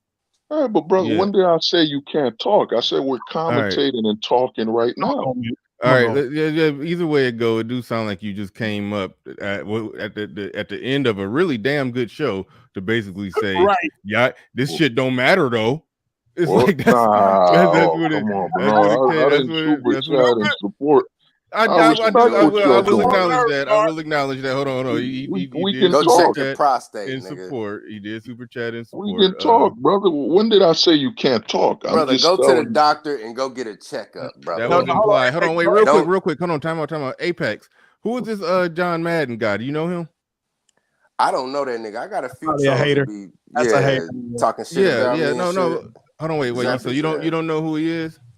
I don't know him. Zap that motherfucker. All right. I mean, I time him out. He sent $2 super chats, and if he's like one of your trolls, then I block people if they just go around chasing people around the internet. Yeah, he probably came over my shit, and I zapped his ass already. The other dude, Jay Babin or whatever, that was talking that stuff in the chat. Yeah, he zapped over on my shit. Apex. That guy. He's zapped. He's zapped. No, what you gotta start doing is put a shield, that overlay. When you invite somebody, you put an overlay in it. That way because man, there's some other streams where they be wilding out, man. These dudes that be trolling take it too hard, man. They go too far. No, these just dudes who super chatted. They not, yeah, I can. Thank you for the super chats, though. Thank you for contributing to the channel. Appreciate it, but yeah, for the $4 Thank you for the $4. You better sit your $4 ass down before I make change. All right. Hold up. Damn it. I'm trying to find what did hold the truth hostage. What did you say when you super chatted? Well, I just said, man, with therapy, you gotta be careful because, let's be real with how much, you see the opioid epidemic that's been going on, man. They be testing people. The pharmaceuticals be telling these therapists what to give you. You don't know, and this is why I agree with the brother with the lion avatars. A lot of times they push us towards therapy because they want us to avoid talking to those in a family that's close. And at the end of the day, that therapist is a stranger, man. And most of the time they try to have you fit into the system by any Brother, means. you just made two different things. You talk about therapy and taking meds. Those are two different things. You can go to therapy, and if a psychiatrist prescribes you medication, you can decline the medication. There is a difference. Just because you're trying to conflate the two. You're trying to say, well, if you go to therapy, they're gonna put you on meds. These meds have negative side effects. You're gonna go down a fucking opioid rabbit hole. You're gonna be strung out on Skid Row, fucking shooting shit up your arm. No, that's not the case, brother. I seen you come out with your hands up, brother. So if you go to therapy, you don't have to take medication, man. So you're saying they can't prescribe something? They can prescribe it to you. Do you have to take it? They can't recommend it and say, yo, if you don't take this, he's a danger to the public or something. They can't say that. No, I mean, she can't. She's not about that life. She can't write prescriptions. She's just a regular. Thank God. Yeah. All right. Sodomy and Chicken in the building says it's not a legal issue. It's not a political issue. It's a cultural issue. I agree with that 100%. Then he goes on to say BGS Itmore already broke this crap down. These patterns go back to the 1800s. All right, but I definitely agree with the part about it being a cultural issue. It ain't got nothing to do. This had nothing to do with politics. Has nothing to do with who got power and who don't, and who she didn't speak from a position of power. She just spoke really just as a chick that got TikTok on her phone. So it's like that's giving power where it don't belong. Right. But what is that? Yo, this shit funny, bro. Read this shit. Don't read that, Bernard. Okay. No, read it. No, he told me to read it. I'm gonna read it. He says Apex made an hour-long stream calling. Okay, yeah. I don't get jiggy with that. Yeah, Zesty Eddie. Hey, no. Chill. Now, y'all listen. Y'all know Ed is a regular contributor on the show. Y'all got an issue with Ed. Don't bring that over here. So all right, y'all, we about to roll on out, but hold the truth hostage. Thank you, man. I appreciate your perspective. You kind of face the firing squad a little bit. I like that. I like somebody to come with a different perspective. So so shout out to you. No disrespect there. Definitely keep coming back. But all right, y'all, we about to get up out of here. I'd like to thank everybody who supported the stream, super chatted, like, share, subscribe, did anything to participate, even if you just watched an indifference and didn't even hit the like button. I still appreciate you giving me the view. I appreciate you. And with that said, everybody, we are up out of here. Peace. We go. Deuces.